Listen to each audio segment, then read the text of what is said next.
ശുദ്ധ പരമദിവ്യകാരുണ്യത്തിന് ആരാധനയും സ്തുതിയും പുകഴ്ചയും ഉണ്ടായിരിക്കട്ടെ. പരിശുദ്ധ പരമദിവ്യകാരുണ്യത്തിന് ആരാധനയും സ്തുതിയും പുകഴ്ചയും ഉണ്ടായിരിക്കട്ടെ. പരിശുദ്ധ പരമദിവ്യകാരുണ്യത്തിന് ആരാധനയും സ്തുതിയും പുകഴ്ചയും ഉണ്ടായിരിക്കട്ടെ. എൻ്റെ പ്രിയപ്പെട്ടവരെ, ഇന്നലെയും സാക്ഷ്യം പറഞ്ഞവരെ പറഞ്ഞ കാര്യം ഈ കാലഘട്ടത്തിൽ ദൈവം മനുഷ്യൻ വല്ലാതെ ഈ ഉടമ്പടി ജീവിച്ച് അതിൽ ദൈവാനുഗ്രഹവും പ്രാപിച്ച് ഇപ്പോൾ ഉടമ്പടിയിലെ വരുന്ന സാക്ഷ്യങ്ങൾ കേൾക്കാൻ മനസ്സിലാവേണ്ട രണ്ട് കാര്യങ്ങൾ വരും. ഒന്ന്, ദൈവ അനുഗ്രഹം, അതേസമയം തന്നെ ദൈവ അനുഭവം. ഈ ദൈവ അനുഭവം പ്രാപിക്കുന്നവരാണ് പറയണത് ഞങ്ങൾ ഈ ജീവിത രീതി കണ്ടിന്യൂ ചെയ്യണമെന്ന് പറയും. കാര്യം അവർക്ക് ഫീൽ ചെയ്യുന്നുണ്ട്, അവർ ദൈവ മേഖലയിലാണെന്ന് ഫീൽ ചെയ്യുന്നുണ്ട്. ഒരു കാന്തം പോലെ വല്ലാതെ ഇങ്ങനെ യേശു തൻ്റെ ഹൃദയത്തിലേക്ക് പരിശുദ്ധ അമ്മയുടെ മധ്യസ്ഥത്തിൽ നമ്മളെ ഇങ്ങനെ പിടിച്ച് അടുപ്പിക്കണവർ തോന്നും. എൻ്റെ മക്കളെ, സഹോദരങ്ങളെ, നിങ്ങൾ ആദ്യം ശ്രദ്ധിക്കേണ്ടത് divide of your aspiring for blessings, അനുഗ്രഹത്തിന് വേണ്ടിയുള്ള നിങ്ങളുടെ അഭിവാഞ്ചകൾക്കപ്പുറത്ത് കർത്താവുമായൊരു ആത്മബന്ധത്തിന് വേണ്ടിയാണ് ഒരു മുൻഗണന കൊടുക്കേണ്ടത്. ഒന്ന് പ്രാർത്ഥിച്ച്. കർത്താവായ ദൈവമേ, ഈ ഉടമ്പടി ജീവിതത്തിലൂടെ അങ്ങുമായി ഒരു ആത്മബന്ധം എനിക്ക് വരദാനമായി നൽകണമേ. അതെന്താ വെച്ചാൽ അങ്ങനെ പറഞ്ഞ് പ്രാർത്ഥിക്കണമെന്ന് വെച്ച് കഴിഞ്ഞാൽ നമ്മളൊരു പർട്ടിക്കുലർ ബ്ലെസ്സിങ്സ്, ജോലി അല്ലെങ്കിൽ വീട്, ഇതൊക്കെ നിങ്ങൾക്ക് വേണമെന്ന് നിങ്ങളെക്കാൾ ആഗ്രഹിക്കുന്നുണ്ട് ദൈവം. അതാണ് വിഷയം. നമ്മൾ ഭക്ഷണം കഴിച്ച് മര്യാദയ്ക്ക് ജീവിക്കണമെന്ന് നമ്മളെക്കാൾ ആഗ്രഹിക്കുന്നുണ്ട് ദൈവം. ഇത് തന്നെയല്ല, അവൻ്റെ സ്വന്തം പുത്രനെ നമുക്ക് നൽകിയവൻ അവനോടുകൂടി സമസ്തവും. അപ്പം നൽകിയവൻ പുത്രനല്ലാതെ വേറെയും കാര്യങ്ങളുണ്ടെന്നല്ല എൻ്റെ അർത്ഥം. Take the bread of God. സ്തുതിക്കട്ടെ. Hallelujah, hallelujah, hallelujah, hallelujah, hallelujah. യേശുവേ നന്ദി. Hallelujah, hallelujah, hallelujah, hallelujah. യേശുവേ ആരാധന, ആരാധന, ആരാധന, ആരാധന. യേശുവേ നന്ദി. മഹത്വം, മഹത്വം, മഹത്വം, മഹത്വം. ഹല്ലേലൂയ, ആരാധന, ആരാധന. യേശുവേ ആരാധന. റോമ 8:32. റോമാലേഖനം 8:32. സ്വപുത്രനെ പോലും ഒഴിവാക്കാതെ നമുക്കെല്ലാവർക്കും വേണ്ടി അവനെ ഏൽപ്പിച്ചു തന്നവൻ അവനോട് കൂടെ സമസ്തവും നമുക്ക് ദാനമായി നൽകാതിരിക്കുമോ? അപ്പോൾ ഈ സമസ്തവും എന്ന് പറയുമ്പോൾ ഈശോനെ നമ്മൾ ചോദിക്കുമ്പോൾ ഈശോൻ്റെ കൂടെ എന്തെല്ലാം ദൈവത്തിന് നമുക്ക് തരാനുണ്ടോ അതെല്ലാം ഇൻക്ലൂഡഡ് ആണ്. ഈശോനെ നമ്മൾ ചോദിക്കുമ്പോൾ എന്തെല്ലാം നമുക്ക് തരാൻ ദൈവത്തിന് സാധിക്കുമോ, നമ്മുടെ സാഹചര്യത്തിന് പറ്റുന്ന രീതിയിൽ എന്തെല്ലാം ആവശ്യമാണോ അതെല്ലാം. അതുകൊണ്ടാണ് നമ്മളൊരിക്കലും ഒരു പീരിയോഡിക്കലായിട്ടുള്ള ഒരു ഇൻറ്റേറിയൻ ഇടക്കാല ആത്മീയത അങ്ങനെ ഒരു സംഭവം സെറ്റ് ചെയ്യരുത്. അത് ഹെൽത്തി അല്ല. ഇടക്കാല ആത്മീയത എന്നല്ലേ. ഇടക്കാല ആത്മീയത എന്ന് പറയണത് തവളയെ വിഴുങ്ങിയ പാമ്പിനെ പോലെ ഇരിക്കും. എന്താ പ്രശ്നം വെച്ചാൽ കുറച്ച് കാലത്തേക്ക് നമ്മളിങ്ങനെ ആധ്യാത്മികത മുഴച്ചിരിക്കും, പിന്നെയും പഴയതുപോലെ ഇരിക്കും. അങ്ങനെ വരരുത്. ദൈവത്തിന് തോന്നണം. ആദ്യമേ ഞാൻ നിങ്ങളെപ്പോഴും ഉടമ്പടി ധ്യാനം നടത്തുമ്പോൾ നമ്മൾ ഉടമ്പടി ചെയ്യണ ആരുമായിട്ടാണ്? ഈശോയുമായിട്ട് ഉടമ്പടി ചെയ്യണം, അല്ലേ? ഈശോയുമായിട്ട് ഉടമ്പടി ചെയ്യണം. ഇതിൻ്റെ പ്രയോക്താവ് ആരാണ്? പരിശുദ്ധ അമ്മയാണ്. അത് ഏത് പരിശുദ്ധ അമ്മ? കൃപാസ അൾത്താറെ ജീവനോടെ പ്രത്യക്ഷപ്പെട്ട പരിശുദ്ധ അമ്മ. അതാണ് വിഷയം. എന്താ കാര്യം? ആ പരിശുദ്ധ അമ്മ എന്താ പറഞ്ഞത്? അന്ന് ദുരന്തം ഉണ്ടാകാൻ പോണ് പ്രാർത്ഥിക്കണം. അത് വല്ലാത്ത അർത്ഥങ്ങളാണ് അതിൻ്റെ അകത്തുള്ളത്. അത് ആത്മീയ ദുരന്തമാകാം, ഭൗതിക ദുരന്തങ്ങളാകാം, കുടുംബ ദുരന്തങ്ങളാകാം. ഈ ട്രാജഡി എന്തെല്ലാം തരത്തിൽ വരാം. ഇപ്പം തന്നെ ഈ ഇറ്റാലിയൻ ഭാഷയൊന്നും നമുക്ക് മനസ്സിലാകത്തില്ല. ഇറ്റാലിയൻ ഭാഷ ട്രാൻസ്ലേറ്റ് ചെയ്യാൻ പാടാണ്. കാരണം നമ്മുടെ ദ്രാവിഡ ഭാഷയിലേക്ക് ട്രാൻസ്ലേറ്റ് ചെയ്യുമ്പോൾ ഉണ്ടാകുന്നൊരു ദുരന്തമുണ്ട്. അതാണിപ്പോൾ മാതാവ് അനുഭവിച്ചുകൊണ്ടിരിക്കുന്നത്. ഇറ്റാലിയൻ ഭാഷയിൽ തിരുസഭ പറഞ്ഞു, മീഡിയാട്രിക്സ് എന്നുള്ള സംഭവം ഇനി നിങ്ങൾ ഉപയോഗിക്കരുതെന്ന് പറഞ്ഞു. മീഡിയാട്രിക്സ് എൻ്റെ മനസ്സിലിരിക്കണ എപ്പോഴും സഭ ഇത് നേരത്തെ പറയേണ്ടതായിരുന്നു എന്നുള്ളതാണ്. എത്രയും പറഞ്ഞിരുന്നെങ്കിൽ അത്രയും നമ്മൾ ശക്തരായിരുന്നേനെ. എന്താ കാര്യം വെച്ച് കഴിഞ്ഞാൽ ചില അണ്ണന്മാരെങ്കിലും ഈ രക്ഷ ലോകത്ത് സാധിച്ചത് ഈശോ മാത്രമാണെന്നാണ് തിരുസഭയുടെ അടിസ്ഥാന ബോധ്യവും ആദിമസഭയുടെ വിശ്വാസവും നമ്മളുടെ വിശ്വാസവും സഭയുടെ വിശ്വാസവും. ക്രിസ്തു സഭകളെല്ലാം അങ്ങനെയാണ്. അതാണ് അടിസ്ഥാനക്കല്ല്. അപ്പം ചില ആൾക്കാർ ഇതിൻ്റെ അകത്ത് ഒരു 10-80 ഞാൻ ഓർക്കുന്നുണ്ട്, 86-84 കാലഘട്ടങ്ങളിൽ മാതാവ് സഹരക്ഷകയാണെന്ന് പറഞ്ഞൊരു ഗ്രൂപ്പ്, ഈ ഗ്രൂപ്പാണ് പ്രശ്നം ഉണ്ടാക്കിയത്. ഇപ്പം മാതാവ് സഹരക്ഷകയാണെന്ന് പറഞ്ഞൊരു ഗ്രൂപ്പ് പഠിപ്പിക്കാൻ തുടങ്ങി. അവർ പഠിപ്പിക്കാൻ മാത്രമല്ല ചെയ്തത്, അവർ എല്ലാ വൈദികരെ കൊണ്ട് ഒപ്പിടിച്ച് വത്തിക്കാനിലേക്ക് കൊടുക്കാൻ മെമ്മോറാണ്ടം. ആ ചരിത്രം അറിയുമ്പോൾ മാത്രമേ ഇപ്പോഴത്തെ വിഷയത്തൊക്കെ എല്ലാ വൈദികരൊക്കെ ഉണ്ട്. ഞാനൊക്കെ പണ്ട് ഒപ്പിട്ട് കൊടുത്തതാണ്. അത് നിരുപദ്രവകരമായ ഒരു കാര്യമാണല്ലോ എന്ന് വിചാരിച്ചുകൊണ്ട് ഒപ്പിട്ടാണ്. പക്ഷേ അന്ന് എനിക്ക് അത്രയും തിയോളജിയെക്കുറിച്ച് ബോധ്യമില്ല. 84 അച്ഛനാണോമ്പോൾ പറ്റാണ് ഇത് പരിപാടി തുടങ്ങിയതെന്നാണ്. അക്കാലങ്ങളിൽ ഒപ്പിട്ട് കൊടുത്തതാണ്. എന്താണ് മാതാവിന് പിന്നെ എന്താ സംഭവിച്ചിട്ട് അവർ പറയുന്നതിനുള്ള മിസ്റ്റേക്ക് എന്താണെന്നറിയാമോ? അതായത് നമ്മൾക്ക് വേണ്ടി ക്രൂശിക്കപ്പെട്ടത് പരിശുദ്ധ അമ്മയല്ലല്ലോ. ആരാ ക്രൂശിക്കപ്പെട്ടത്? അതാണ്. അതായത് മനുഷ്യൻ്റെ പാപത്തിന് പരിഹാരമായിട്ട്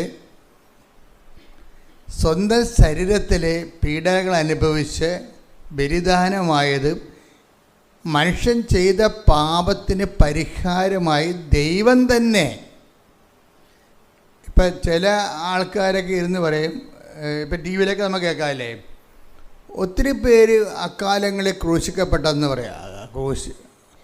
ഒത്തിരി പേര് റോമാക്കാരുടെ ഒരു പ്രത്യേകമായ ഒരു ശിക്ഷാരീതിയാണ് കുരിശുമരണം. ക്രിസ്തു മാത്രമല്ല ക്രൂശിക്കപ്പെട്ടതെന്ന് ചില ആൾക്കാർ. അതെന്താ ലോകവിവരക്കേടാ, എന്താ പറയുക, അത് ചരിത്രപരമായിട്ട് ശരിയാണ്. പക്ഷേ ക്രിസ്തുവിൻ്റെ പ്രത്യേകത എന്താണ്? ക്രിസ്തുവിൻ്റെ പ്രത്യേകത, ക്രിസ്തു എങ്ങനെയാണ് മധ്യസ്ഥനാകണത്? ക്രിസ്തു ഒരേ സമയം ഇപ്പം മനുഷ്യൻ ചെയ്ത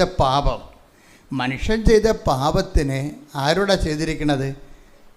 എപ്പോഴും ഞാൻ നിങ്ങളോട് പറയും, ദൈവത്തോടാണ് ചെയ്തിരിക്കുന്നത്, അല്ലേ? ദൈവിക പദ്ധതികളോട് സഹകരിക്കാതിരിക്കുന്നതാണ് പാപം എന്ന് പറയണത്. അത് ഫിഗറേറ്റീവായിട്ടാണ്, സിംബോളിക്കലായിട്ട് ബൈബിൾ അവതരിപ്പിക്കുന്നത്. ദൈവികമായ വചനങ്ങളോട് അനുസരണക്കേട് ദൈവവചനത്തോട് കാട്ടുന്ന അനുസരണക്കേടാണ് പാപം എന്ന് പറയുന്നത്. അതിന് ദൈവകൽപ്പനയുടെ ലംഘനമെന്ന് യോഹന്നാൻ പറയും. Take the bread of God. പാപം നിയമലംഘനമാണ്. ശ്രുതികളുടെ ഹല്ലേലൂയ, ഹല്ലേലൂയ, ഹല്ലേലൂയ, ഹല്ലേലൂയ.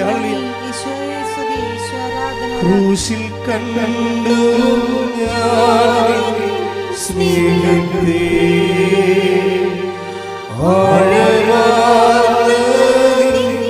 മഹാത്യാഗത്തെ.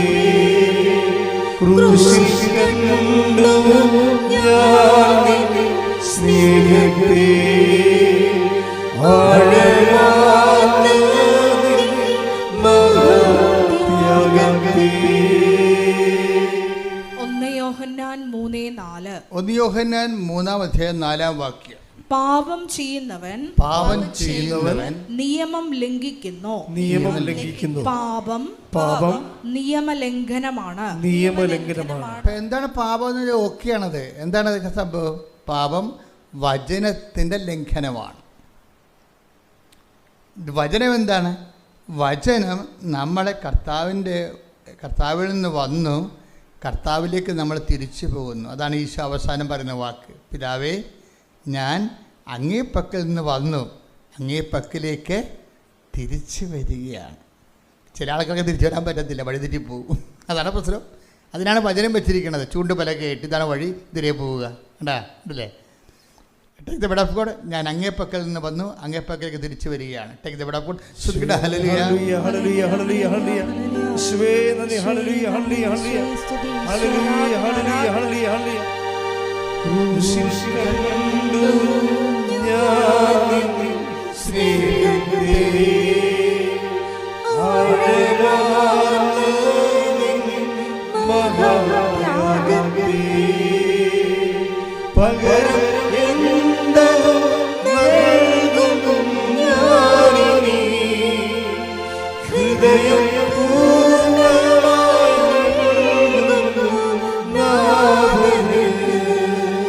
പകരം എന്തോ നൽകുന്നു ഞാനിനി, ഹൃദയം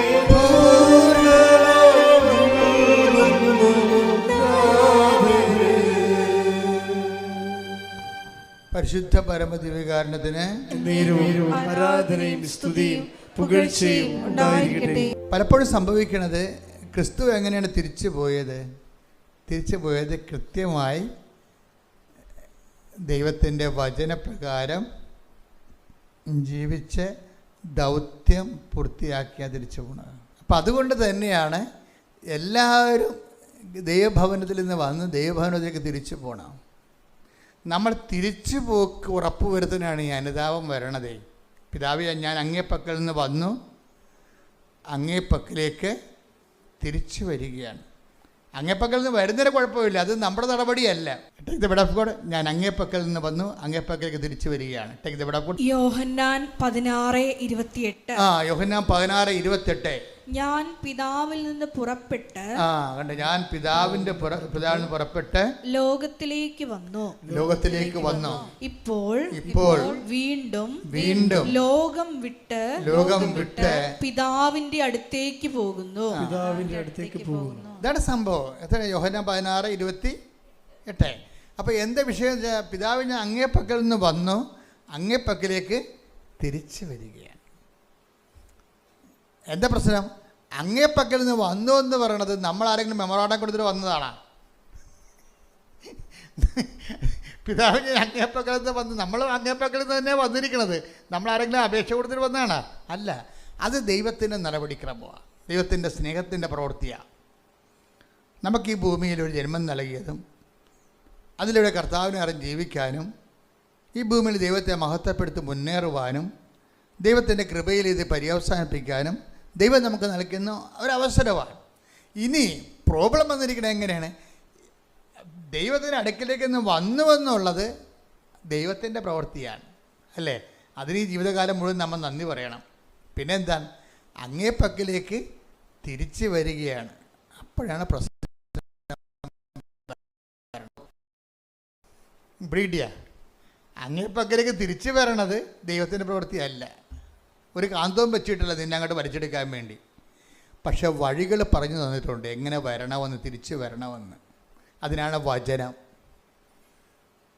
വചനം തന്നിരിക്കുന്നത്. നീ ഇടത്തോട്ട് വലത്തോട്ട് തിരിയാനുള്ള സാധ്യതയുണ്ട്. അത് ഇതൊക്കെ കണ്ടിട്ടേ വഴിതെറ്റി പോകാൻ സാധ്യതയുണ്ട്. പച്ചപ്പ് കാണുമ്പോഴേ ആടങ്ങാട്ടിങ്ങോട്ട് തെറ്റിയല്ല. അപ്പോൾ പിന്നിൽ നിന്ന് പറഞ്ഞു ഹേ എന്ന് സ്വരം കേൾക്കും, ഇതാണ് വഴി. യെശയ്യാ 30:21.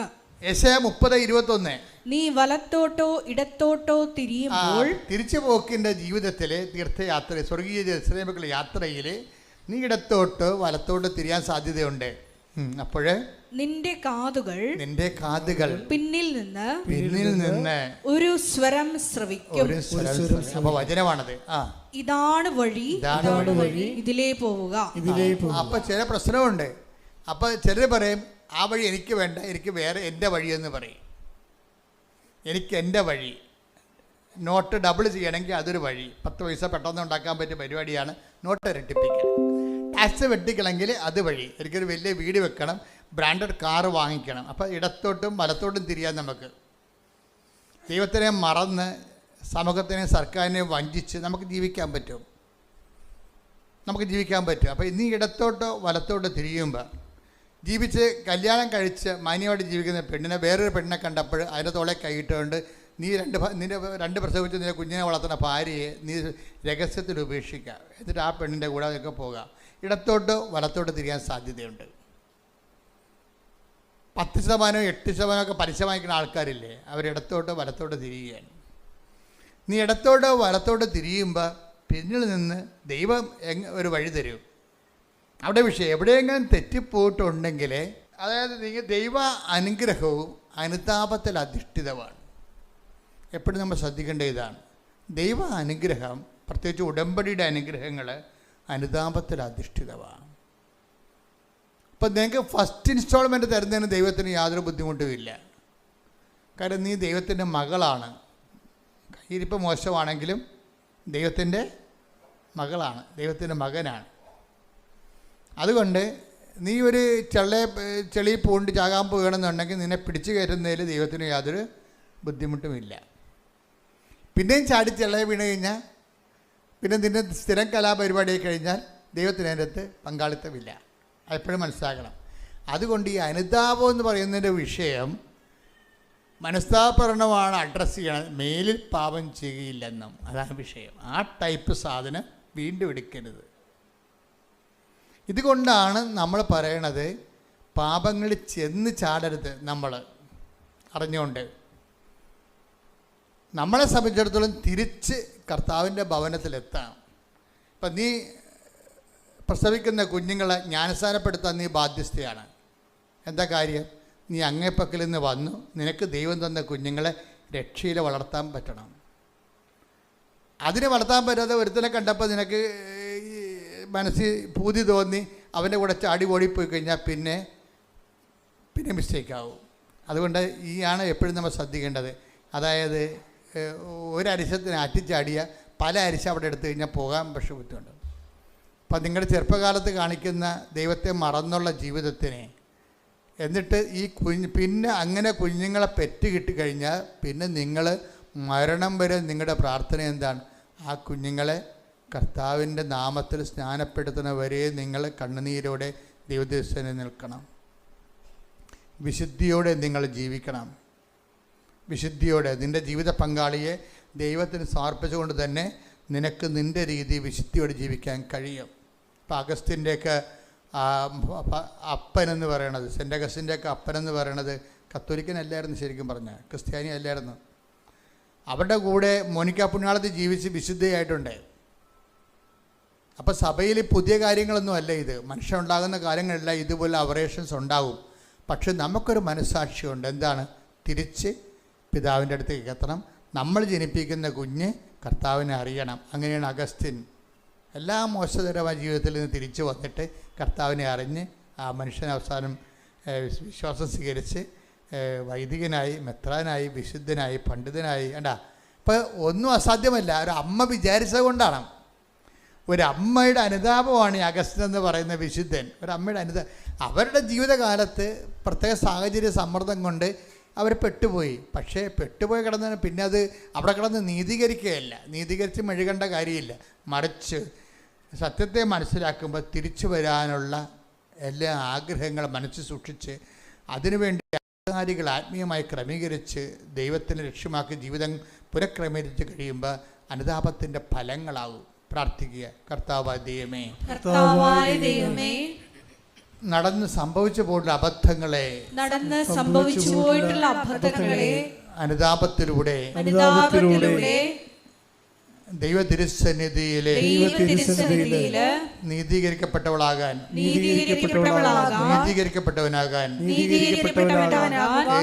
ഏകലക്ഷ്യമായ ഏകസത്യമായ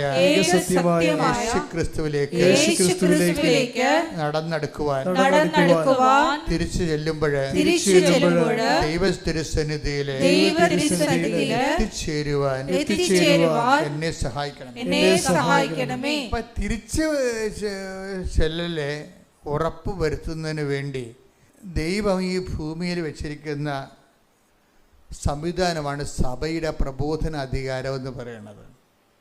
എന്തിനാണ് സഭയുടെ പ്രബോധന അധികാരം വെച്ചിരിക്കുന്നത്? സഭ ഓരോരോ കാലത്ത് സഭയ്ക്ക് നൽകിയിട്ടുള്ള അഴിക്കാനും ബന്ധിക്കാനുമുള്ള അധികാരം വെച്ചുകൊണ്ട് സഭ നമ്മുടെ തിരിച്ചു ചെല്ലല്, ദൈവത്തിലേക്ക് തിരിച്ചു ചെല്ലല് സുഗമമാക്കും. സഭ ചെയ്യുന്നത് സുഗമമാക്കുകയാണ്. എന്താ കാര്യം? എവിടെയെങ്കിലുമൊക്കെ ചില സമയത്ത് ചില തർക്കവിതർക്കങ്ങളൊക്കെ ഉണ്ടാവും. മാതാവിൻ്റെ കന്യത്വത്തെക്കുറിച്ചോ ദൈവമാതൃത്വത്തെക്കുറിച്ചോ അമലോത്ഭവത്തെക്കുറിച്ചോ ഓരോ കാലഘട്ടങ്ങളിലെ മനുഷ്യന്മാരുടെ എതിർ ചിന്തകളൊക്കെ വരും. അപ്പോൾ ആ എതിർ ചിന്തകൾ വരുമ്പോൾ നമ്മുടെ യാത്രകളെ അത്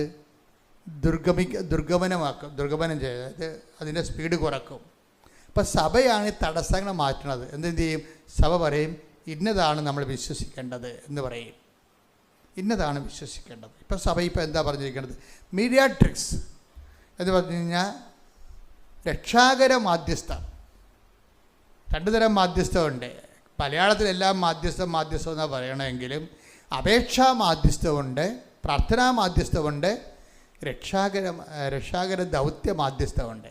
എന്ന് വെച്ചാൽ രക്ഷാകര ദൗത്യം എന്ന് പറഞ്ഞാൽ എന്താ?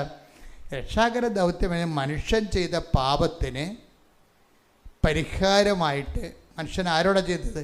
ദൈവത്തോടാണ് ചെയ്തത്. എന്താണ് ചെയ്തത്? ദൈവത്തിൻ്റെ വചനം ലംഘിക്കുകയാണ് ചെയ്തത്. ഇപ്പം ഉള്ളൊരു കുഴപ്പം ഇവിടെ വന്നിരിക്കുന്നത്, ഇപ്പം നിങ്ങൾ എന്നോട് പാപം ചെയ്താൽ തെറ്റ് ചെയ്ത് കഴിഞ്ഞാൽ ഞാൻ ക്ഷമിക്കും. പക്ഷെ ഒരു പ്രോബ്ലം എന്ന് വെച്ച് കഴിഞ്ഞാൽ നിങ്ങളെ ഇപ്പം ഞാൻ എപ്പോഴും നിങ്ങളോട് പറയുന്ന സിമ്പിൾ ഉദാഹരണമില്ലേ? എന്താ പറയണത്? നിങ്ങളൊരു കല്ല് പെറുക്കി ഒരു പട്ടി എറിയുന്നു. പട്ടി കുറച്ചുകൊണ്ട് പോകും. ചില പട്ടിയാണെങ്കിൽ ട്രെയിനിലാണെങ്കിൽ നിങ്ങളുടെ പടലിൽ കൊണ്ടുപോകും. അല്ലെങ്കിൽ നാട്ടുപട്ടിയാണെങ്കിൽ ഇത് ഓടിക്കളി. നിങ്ങൾ കല്ല് പെറുക്കി ഒരു മനുഷ്യനെ എറിയുന്നു. നിങ്ങൾ അയാളുടെ തലക്ക് മുകളിൽ മുറിവുണ്ടെങ്കിൽ അയാളുണ്ടെങ്കിൽ പോലീസ് സ്റ്റേഷനിൽ കംപ്ലൈൻറ്റ് കൊടുക്കും. എറിഞ്ഞ കല്ലുണ്ടെന്നാണ്, എറിഞ്ഞത് നിങ്ങളാണ്. പക്ഷേ ഇപ്പം ഗ്രാവിറ്റി വ്യത്യാസം വന്നു. തലക്ക് മുകളിൽ മുറിവുണ്ട്. പോലീസ് എന്ത് ചെയ്യും? വധശ്രമത്തിന് കേസെടുക്കും. പണിയായി. കല്ലൊന്നാണ്, പട്ടി എറിഞ്ഞ കല്ല് തന്നെയാണ്. ഇപ്പം എന്നാ പറ്റിയിരിക്കുന്നത്? ഞാൻ ഇപ്പം ഇത് പറയണമെന്നറിയാവോ? ഇവിടെ സുവിശേഷത്തിൻ്റെ സീറോ നോളജുള്ള ആൾക്കാരും ഇത് കേൾക്കുന്നുണ്ട്. അതുകൊണ്ട് അവർക്ക് കൂടി മനസ്സിലാക്കാനാണ് ഇത് ലളിതമായി പറയണത്. വളരെ ലളിതമായി പറയണത്. പണ്ഡിതന്മാർക്ക് ചിലപ്പോൾ ഇത് ബോറായിട്ട് തോന്നും. ക്ഷമിക്കുക, വേറെ മാർഗമൊന്നുമില്ല. ഈ വിഷയം തന്നെ നമ്മൾ ദൈവത്തോട് ചെയ്താലോ അപരിഹാര്യമായി പോകും. അതാണ് വിഷയം വന്നിരിക്കുന്നത്. ഇത് ബാലൻസ് ചെയ്യുക. അത് രക്ഷാ നടപടിക്രമങ്ങൾ മനസ്സിലാക്കണം. ഇതേ തെറ്റ് തന്നെ നമ്മൾ മനുഷ്യൻ ദൈവത്തോട് ചെയ്യുമ്പോൾ എന്ത് പറ്റും? മനുഷ്യന് അത് പരിഹരിക്കാൻ പറ്റാതെ വരും. അപ്പോൾ പിന്നെ ഉള്ള മാർഗം എന്താണ്? ദൈവം തന്നെ മനുഷ്യനാകണം. മനസ്സിലായില്ലേ? അതാണ് ഈശോ എന്ന് പറയുന്നത്. ദൈവം തന്നെ മനുഷ്യനായിട്ട് മനുഷ്യൻ ചെയ്ത പാപത്തിന് മനുഷ്യപ്രകൃതിയിൽ പീഡകൾ അനുഭവിച്ചുകൊണ്ട് ദൈവത്തോട് പരിഹാരം ചെയ്യണം. അങ്ങനെയാണ് ക്രിസ്തു മധ്യസ്ഥനാകുന്നത്. അതാണ് ഏക മധ്യസ്ഥൻ. മനസ്സിലായില്ലേ? ഏക മധ്യസ്ഥൻ മീഡിയേറ്റേഴ്സ് എന്ന് പറഞ്ഞാൽ അതാണ്. എന്നുവെച്ചാൽ ആർക്കും പരിഹരിക്കാൻ പറ്റത്തില്ല. അല്ലാതെ പ്രാർത്ഥനയ്ക്ക് മധ്യസ്ഥം വഹിക്കണം അല്ല വിഷയം. ഈ മനുഷ്യപ്രകൃതി വന്നുപോയ വരപ്രസാദത്തിൻ്റെ ശോഷണവും അത് പരിഹരിക്കാൻ നഷ്ടപ്പെട്ടു പോയ ദൈവിക ജീവനും കൃപയും അതാണ് വചനം പറയണത്. അവൻ്റെ നാമത്തിൽ വിശ്വസിക്കുന്നവർക്കെല്ലാം കൃപയും സത്യവും യേശുക്രിസ്തു വഴി take the bread of God സ്തുതിക്കട്ടെ. Hallelujah hallelujah hallelujah hallelujah hallelujah യേശുവേ നന്ദി. Hallelujah hallelujah hallelujah hallelujah hallelujah hallelujah hallelujah. ഇത്ര നല്ല ദൈവത്തോടു ഞാൻ എന്തു ചെയ്തും നന്ദി ചൊല്ലിടും. എന്റെ കൊച്ചു ജീവിതത്തെ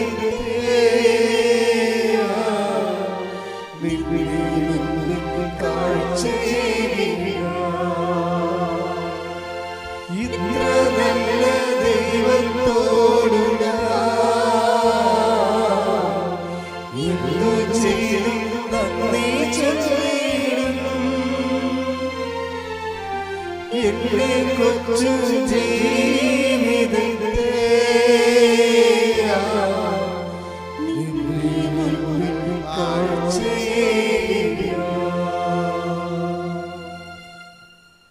കൃപയും സത്യവും യേശുക്രിസ്തു വഴി ഉണ്ടായി. യോഹന്നാൻ 1:17. യോഹന്നാൻ 1:17. എന്തുകൊണ്ടെന്നാൽ നിയമം മോശ വഴി നൽകപ്പെട്ടു, വചനം മോശ വഴി നൽകപ്പെട്ടു, കൃപയും സത്യവുമാകട്ടെ യേശുക്രിസ്തു വഴി ഉണ്ടായി. ഇപ്പൊ കൃപയെന്ന് പറഞ്ഞാൽ എന്താണ്? അപ്പായുടെ പ്രസാദമാ. ഈ അപ്പായുടെ പ്രസാദം എപ്പോഴുണ്ടായതാണ്? പാപത്തിന് റൈറ്റായിട്ടുള്ള നീതിനിഷ്ഠമായിട്ടുള്ള പരിഹാരം, ദൈവത്തോട് മനുഷ്യൻ ചെയ്ത പാപത്തിന് മനുഷ്യന് പരിഹരിക്കാൻ പറ്റാത്തത് കൊണ്ട് ദൈവം തന്നെ മനുഷ്യനായി മനുഷ്യപ്രകൃതിയിൽ അവൻ്റെ മേലുള്ള ശിക്ഷ നമുക്ക് രക്ഷയായെന്ന് പറഞ്ഞു. Take the bread of God. ശ്രുതിക്കട്ടെ hallelujah hallelujah hallelujah hallelujah hallelujah hallelujah. യേശുവേ നന്ദി. Hallelujah hallelujah hallelujah. ഈശോയെ ആരാധന ആരാധന ആരാധന. ഇത്ര നല്ല കൈയടിച്ചോളൂ. ഇന്നു ചെയ്യും നന്ദി ചൊല്ലിടും എന്റെ കൊച്ചു ജീവിതത്തെ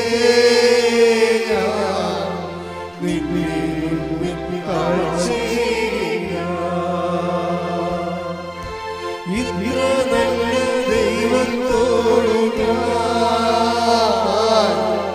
എന്തു ചെയ്തും നന്ദി ചൊല്ലിടും എന്റെ കൊച്ചു ജീവിതത്തെ നിന്റെ മുമ്പിൽ കാഴ്ചയിടും. ശ്രുതിക്കട്ടെ ഹല്ലേലൂയ. ദൈവത്തോട് എന്തു ചെയ്തും നന്ദി ചൊല്ലിടും എന്റെ കൊച്ചു ജീവിതത്തെ നിന്റെ മുമ്പിൽ കാഴ്ചയിടും. നിന്റെ മുമ്പിൽ കാഴ്ചയിടും. യെശയ്യാ 53:5. യെശയ്യാ 53:5. നമ്മുടെ അതിക്രമങ്ങൾക്ക് വേണ്ടി അവൻ മുറിവേൽപ്പിക്കപ്പെട്ടു. നമ്മുടെ അതിക്രമങ്ങൾക്ക് വേണ്ടി അവളല്ല മുറിവേൽപ്പിക്കപ്പെട്ടത്. മനസ്സിലായില്ലേ? അതാണ് വിഷയം. ആരാ മുറിവേൽക്കപ്പെട്ടത്? അവൻ, യേശു. അതാണ് നമ്മുടെ അതിക്രമങ്ങൾക്ക് വേണ്ടി അവൻ മുറിവേൽപ്പിക്കപ്പെട്ടു. നമ്മുടെ അകൃത്യങ്ങൾക്ക് വേണ്ടി ക്ഷതമേൽപ്പിക്കപ്പെട്ടു. അവന്റെ മേലുള്ള ശിക്ഷ നമുക്ക് രക്ഷ നൽകി. അവന്റെ ക്ഷതങ്ങളാൽ നാം സൗഖ്യം പ്രാപിച്ചു. Hallelujah hallelujah hallelujah hallelujah. ഇത്ര നല്ല ദൈവത്തോട് എന്തു ചെയ്തും നന്ദി ചൊല്ലിടും എന്റെ കൊച്ചു ജീവിതത്തെ നിന്റെ മുമ്പിൽ കാഴ്ചയിടും. നിന്റെ മുമ്പിൽ കാഴ്ചയിടും. 5 മുതൽ 6 മുതൽ വായിച്ചത്. യെശയ്യാ 53:6 വരെ. കർത്താവിൻ്റെ ഈ വചനം കേൾക്കുമ്പോഴേ നമ്മുടെ കണ്ണ് നിറയണം. കാര്യം അത്ര വലിയ ദൈവിക പദ്ധതിയാണ്, രക്ഷാകര പദ്ധതിയാണ് ദൈവം ഈശോയിലൂടെ നിറവേറ്റുന്നത്. അതാണ് ആ രക്ഷകൻ ആരാണെന്ന് നമുക്ക് മനസ്സിലാകും. അവൻ്റെ മേലുള്ള രക്ഷയാണ്, ശിക്ഷയാണ് നമുക്ക് രക്ഷ നൽകിയത്. അവൻ നമുക്ക് പകരക്കാരനായി ക്രൂശിക്കപ്പെട്ടു. നമ്മളെ ക്രൂശിക്കപ്പെടും, നമ്മുടെ പാപത്തിന് ശിക്ഷയായിട്ട് നമ്മളെ ക്രൂശിക്കപ്പെടുന്നതിന് പകരമാണ് അവൻ നമ്മുടെ പകരക്കാരനായി. നമ്മുടെ രോഗങ്ങളവൻ ഏറ്റെടുത്തത്, ഭാരങ്ങൾക്ക് വേണ്ടി, പാപങ്ങൾക്ക് വേണ്ടി അവൻ പരിഹാരം ചെയ്തു. അത് നമ്മൾ ആവർത്തിച്ച് വായിച്ചു നോക്കി. താഴേക്ക് വായിച്ച് നിങ്ങൾ ശ്രദ്ധിച്ചുകൊണ്ടിരിക്കട്ടെ. കർത്താവിൻ്റെ വലിയ അഭിഷേകം കൊണ്ടാണ് സമയം. 53:6 മുതൽ താഴേക്ക് വായിക്കുക. ആടുകളെ പോലെ നാം വഴിതെറ്റിപ്പോയി. ആടുകളെ പോലെ, ഞാൻ പറഞ്ഞില്ലേ നിങ്ങൾ ഇടത്തോട്ട് വലത്തോട്ട് തിരിയുമെന്ന്. അപ്പോൾ ആടുകളല്ലേ ഇടത്തോട്ടും വലത്തോട്ടും തിരിയണത്. ഓരോരോ പച്ചപ്പ് കണ്ടും കടിച്ചു തിന്നാൻ വേണ്ടി അങ്ങോട്ട് അവരവരുടെ താല്പര്യ ഇംഗിതങ്ങൾക്ക് വേണ്ടി അങ്ങോട്ടും ഇങ്ങോട്ടും തിരിഞ്ഞ് ദൈവത്തിൻ്റെ കാൽപാദങ്ങളും വചനങ്ങളും ദൈവത്തിൻ്റെ പാതകളും നമ്മൾ അപഭ്രംശം സംഭവിച്ചു. അതാണ് ആടുകളെ പോലെ നാം ഓരോരുത്തരും നാം ഓരോരുത്തരും സ്വന്തം വഴിക്ക് പോയി നമ്മുടെ അകൃത്യങ്ങൾ കർത്താവ് അവന്റെ മേൽ ചുമത്തി. കാര്യം നമ്മളെ അകൃത്യങ്ങൾ നമ്മുടെ മേൽ ചുമത്തിയിട്ട് കാര്യമില്ല. എന്താ പറയുന്നത്? കാര്യം നമ്മൾ ചെയ്തിരിക്കുന്നത് ആരോടാണ്? ദൈവത്തോടായത് കാരണം നമുക്കത് പരിഹരിക്കാൻ പറ്റത്തില്ല. അതാണ് ഞാൻ പറഞ്ഞതിൻ്റെ കാരണം, അതാണ് ഞാൻ ഉദ്ദേശിച്ചത്. കാര്യം നമ്മൾ ഒരു മൃഗത്തെ എറിയണതും ഒരു ഡിഗ്നിറ്ററിയനെ എറിയണതും തമ്മിൽ വ്യത്യാസമുണ്ട്. അത് പരിഹരിക്കാൻ പറ്റത്തില്ല, ശിക്ഷ അപാരമായിരിക്കും. അതുകൊണ്ട് പാപം നിയമലംഘനമാണെന്ന് പറയുമ്പോൾ പാപം വചനലംഘനമാണെന്ന് പറയുന്നത് എന്തുകൊണ്ടാണ്?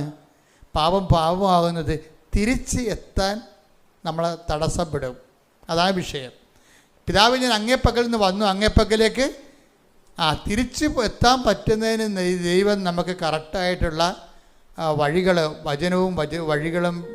വചനത്തിൻ്റെ വിളക്കുകളും വെച്ചിട്ടുണ്ട്. അതെല്ലാം മനസ്സിലാക്കിയിട്ട് പോലും നമ്മൾ അംഗീകരിക്കാതെ നമ്മുടെ സ്വന്തം വഴികൾക്ക് പോയി. ഈ സ്വന്തം അതാണ് വായിച്ചമാർക്ക് ആടുകളെ പോലെ നാം വഴിതെറ്റിപ്പോയി. നാം ഓരോരുത്തരും സ്വന്തം വഴിക്ക് പോയി. നമ്മുടെ അകൃത്യങ്ങൾ കർത്താവ് അവന്റെ മേൽ ചുമത്തി. അവൻ്റെ മേൽ, അവളുടെ മേലല്ല ചുമത്തിയത്, അതാണ് ദൈവികമായ പദ്ധതിയാണ്. മനുഷ്യൻ ചെയ്ത പാപത്തിൻ്റെ പരിഹാരമായിട്ട് യേശു മനുഷ്യൻ്റെ പ്രകൃതി സ്വീകരിച്ചുകൊണ്ട് ആ പ്രകൃതിയിൽ ശിക്ഷ വാങ്ങിച്ചുകൊണ്ട് അതാണ് ദൈവത്തോട് സമാനതയുള്ള ആൾ അത് പരിഗണിക്കാതെ ദാസനായി മരണത്തോളം കുരിശു മരണത്തോളം തന്നെ താഴ്ത്തിയെന്ന് പൗലോസ് പറഞ്ഞ അങ്ങനെയാണ്. ക്രിസ്തുവിലൂടെ എടുത്ത രക്ഷ, ആ രക്ഷയ്ക്ക് വേണ്ടി എടുത്ത മനുഷ്യാവതാര രക്ഷാകരമായ പ്രക്രിയകളെ അതാണ് വെള്ളിയാഴ്ചകളൊക്കെ നമ്മൾ ആചരിക്കുകയും ആരാധിക്കുകയൊക്കെ ചെയ്യണത്. അപ്പം അതാണ് ആരാധന എന്ന് പറയണത്. അത് ദൈവികമായ ദൈവത്തിൻ്റെ തനി സാന്നിധ്യത്തിനാണ് നമ്മൾ ആരാധന കൊടുക്കുന്നത്. ലാട്രിയ എന്നൊക്കെ പറയും, അത് ദൈവശാസ്ത്ര ഭാഷയാണ്. പരിശുദ്ധ അമ്മയ്ക്ക് നമ്മൾ കൊടുക്കുന്ന ഹൈപ്പർധൂളിയ എന്ന് വെച്ച് കഴിഞ്ഞാൽ അതിതീഷ്ണ വണക്കം. അത് ആർക്കും കൊടുക്കണില്ല. മിസ്റ്റർ സെബസ്ത്യാനോസിനോ ഔസപിതാവിന് പോലും കൊടുക്കണില്ല. പരിശുദ്ധ അമ്മയ്ക്ക് സഭ കൊടുക്കുന്നത് ഹൈപ്പർധൂലിയ എന്ന് വെച്ചാൽ ഈശോ കഴിഞ്ഞാൽ പിന്നെയുള്ള ഏറ്റവും വലിയ ആരാധനയല്ല, അതിതീഷ്ണ വണക്കം. കൃപാസനത്തിൽ എന്തെല്ലാം തരത്തിലും മാതാവിനെ അതിതീഷ്ണമായി വണങ്ങണത് ദൈവഹിതവാൻ. അതുകൊണ്ട് നമ്മളെന്ത് ചെയ്യും? മാതാവിൻ്റെ തിരുസ്വരൂപം വഹിച്ചുകൊണ്ട് കിലോമീറ്റർ വെയിലത്തിലൂടെ പോകും. അതിതീഷ്ണ വണക്കമാണ്. എങ്ങനെ പിന്നെ? അതല്ലേ മഴവില്ലുമായി അമ്മ നമ്മുടെ കൂടെ വരണത്. നിങ്ങൾ കണ്ടില്ലേ റാലിക്ക് മഴവില്ല് തെളിഞ്ഞത്? എവിടെയെല്ലാം ഉടമ്പടിയുണ്ടോ അവിടെയെല്ലാം ആ മഴവില്ലിൻ്റെ അടയാളങ്ങൾ. അമ്മയുടെ ഏറ്റവും വലിയ രസമെന്ന് പറയണത് അടയാളങ്ങൾ ഇതുപോലെ ദൈവം അമ്മയ്ക്ക് പ്രത്യേക അധികാരം കൊടുത്തിരിക്കുകയാണ്. എന്താണ്? മനുഷ്യന്മാരുടെ കാര്യത്തിൽ ലളിതമായി ഇടപെടാൻ. ഏറ്റവും വിദ്യാഭ്യാസം, ആധ്യാത്മിക വിദ്യാഭ്യാസം കുറവുള്ളവന് പോലും മാതാവിൻ്റെ സാന്നിധ്യം ഫീൽ ചെയ്യും. കാര്യം മാതാവ് ദൈവത്തിൻ്റെ പദ്ധതിയാണ്. അതുകൊണ്ടാണ് ഇപ്പം ഞാൻ ഫ്രാൻസിൽ ലൂർദ് പള്ളിയിൽ ചെല്ലുമ്പോഴുണ്ട് അതിതീഷ്ണമായ നാർദിൻ സുഗന്ധമാണ് നിറഞ്ഞു നിൽക്കുന്നത്. ഓരോ പള്ളിയിൽ നിന്ന് 3 പള്ളി ഒറ്റ നില 3 പള്ളിയാണ്. ആ 3 പള്ളിയിലും മാറി മാറി കയറുമ്പോഴൊക്കെ എല്ലാം. അപ്പം ഞാൻ എൻ്റെ കൂടെയുള്ളവർ പറയും അതിതീഷ്ണമായ നാർദിൻ, പുരാതന നാർദിൻ സുഗന്ധത്തിൻ്റെ ഗന്ധമെന്ന് പറയും. അപ്പം ആത്മാവ് പറയും അമ്മയുടെ സാന്നിധ്യം നിന്നെ ബോധ്യപ്പെടുത്തുകയെന്ന് പറയും. അപ്പോൾ എനിക്ക് അതറിയണം. അപ്പോൾ ദൈവം എന്നോട് സംസാരിക്കുന്നത് എനിക്ക് 100 അനുഭവങ്ങളുണ്ട്. അപ്പോൾ ഞാൻ മുറി ചെന്നിട്ട് പറഞ്ഞ് എന്താണ് ലൂർദ് പള്ളി സംഭവിച്ചതെന്ന് ചോദിക്കുമ്പോൾ ഉടനെ ഓപ്പൺ ചെയ്യും, 12:3 കാണിക്കും. 12:3 യോഹന്നാൻ്റെ സുവിശേഷം. മറിയം ഒരു കുപ്പി ആദ്യം സുഗന്ധ തൈലം എടുത്തുകൊണ്ട് അവൻ്റെ പാദങ്ങളിൽ പൂശിയെന്ന്. അപ്പം ഇങ്ങനെ സ്വകാര്യ ബോധ്യങ്ങൾ കിട്ടുന്ന ഒരു 10,000-കണക്കിന് അനുഭവങ്ങളുടെ ആകത്തുകയാണ് ശരിക്കും പറഞ്ഞാൽ എന്നെ പലപ്പോഴും ദൈവം നിങ്ങളുടെ പക്ഷത്താണ്. നിങ്ങളുടെ ഈ കണ്ണീരിൻ്റെ കാലത്ത് അമ്മ നിങ്ങളുടെ കൂടെ വരും. എന്ന് നിങ്ങളോ ഞാൻ ഉത്ബോധിപ്പിക്കുന്നത് ഈ സ്വകാര്യ അനുഭവങ്ങൾ മാത്രമല്ല. കാനായിലെ കല്യാണത്തിലെ അമ്മയെ എടുത്ത് മാറ്റിക്കഴിഞ്ഞാൽ ആ കുടുംബം എന്തു ചെയ്യും? വായ്പ മേടിച്ച് ആ കാര്യം അഡ്ജസ്റ്റ് ചെയ്യും, അല്ലെങ്കിൽ നാണം കെട്ട് പിരിയും. വേറെ ഒന്നും സംഭവിക്കണേ നിങ്ങൾക്കറിയാമല്ലോ. അതിൻ്റെ വിഷയം അറിയാം. കാനായിലെ കല്യാണത്തിൽ നിന്ന് ആ കല്യാണ വീട്ടിൽ നിന്ന് അമ്മയെ എടുത്ത് മാറ്റിക്കഴിഞ്ഞാൽ എന്ത് സംഭവിക്കും? ആ കുടുംബം നാണം കെട്ട് പിരിയും. എന്താ കാര്യം? ഒന്നാമത്തിൽ ഇങ്ങനെ ഭൗതികമായ ഒരു മനുഷ്യൻ്റെ വൈകാരിക പ്രശ്നങ്ങൾ കർത്താവിൻ്റെ പ്രൈമറി റെഫറൻസിലില്ല. കാര്യം എന്താണ്? ഞാൻ വന്നിരിക്കുന്നത് വെള്ളം വീഞ്ഞാക്കാനല്ല, ഞാൻ വന്നിരിക്കുന്നത് അവർക്ക് ജീവനുണ്ടാകാനും അതാണ് വിഷയം. ആ കൃപയുടെ മധ്യസ്ഥനാണ് ഈശോ. മനുഷ്യാവതാര രഹസ്യത്തിലൂടെ മുഴുവൻ കൃപകളുടെ ഏക മധ്യസ്ഥനായിട്ട് ആര് വരുന്നു? ഈശോ വരുന്നു. അല്ലെങ്കിൽ ലോകസംഘടനകളൊക്കെ ഉണ്ടാക്കുന്ന അജണ്ടകളിലൂടെ നമ്മുടെ കാല് പിടിച്ച് വെച്ച് അവർ നമ്മളെ അടിമകളെപ്പോലെ ബാബിലോണിലോട്ട് ചങ്ങലയിട്ട് കൂട്ടിക്കൊണ്ടു പോകണ ഒരു കാലഘട്ടം ഉണ്ടായിട്ടുണ്ട്. ഒരു സംശയമില്ല കാര്യത്തിൽ. നമ്മൾ എന്ത് ചിന്തിക്കണം, എന്ത് വിശ്വസിക്കണമെന്നുള്ളത്, എന്ത് പ്രചരിപ്പിക്കണമെന്നുള്ളത് പറയുന്നതിന് ഒരു ബദൽ സംവിധാനങ്ങൾ, അന്തിക്രിസ്തുവിൻ്റെ സംവിധാനങ്ങൾ ലോകത്ത് പ്രവർത്തിക്കുന്നുണ്ട്. അത് ലോകത്തുണ്ടെന്ന് യോഹന്നാൻ ആദ്യമേ ഡിക്റ്റേറ്റ് ചെയ്തതാണ്. അത് ആർക്ക് വേണ്ടിയാണ് ലോകത്ത് ഡിക്റ്റേറ്റ് ചെയ്തത്? സഭയ്ക്ക് വേണ്ടിയാണ്. അത് ലോകത്തിലുണ്ടെന്ന്. ചില സമയത്ത് അത് പ്രബലപ്പെടും. കാര്യം നമ്മുടെ നാക്കിൽ കയറിയിരുന്നുകൊണ്ട് വേറെ ആൾക്കാർ സംസാരിക്കാൻ അനുവദിക്കരുത്. ശ്രദ്ധിക്കട്ടെ. ഹല്ലേലൂയ.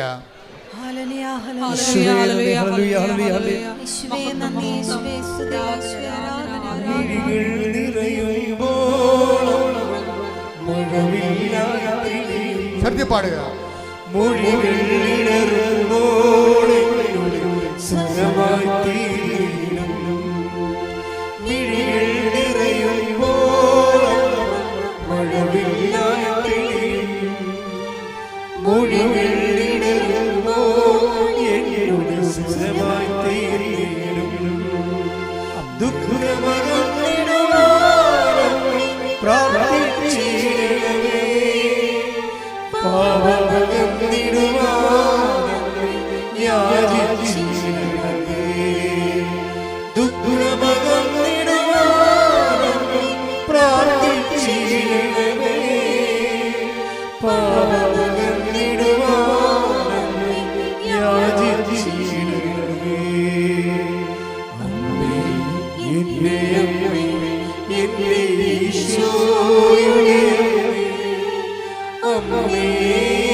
എന്താ പറയുക? നിത്യത എന്നുള്ള ദൈവികമായ ലക്ഷ്യങ്ങൾ, ഈശോയെക്കുറിച്ചുള്ള ലക്ഷ്യങ്ങളാണ്.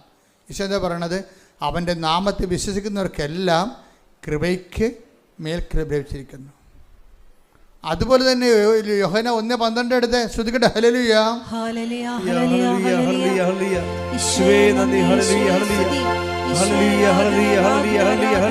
യോഹന്നാൻ 1:12 തന്നെ സ്വീകരിച്ചവർക്കെല്ലാം തന്റെ നാമത്തിൽ വിശ്വസിക്കുന്നവർക്കെല്ലാം ദൈവമക്കളാകാൻ അവൻ കഴിവ് നൽകി. ഈ കഴിവാണ് കൃപയെന്ന് പറയുന്നത്. അതുകൊണ്ടാണ് 16 വായിച്ചേ.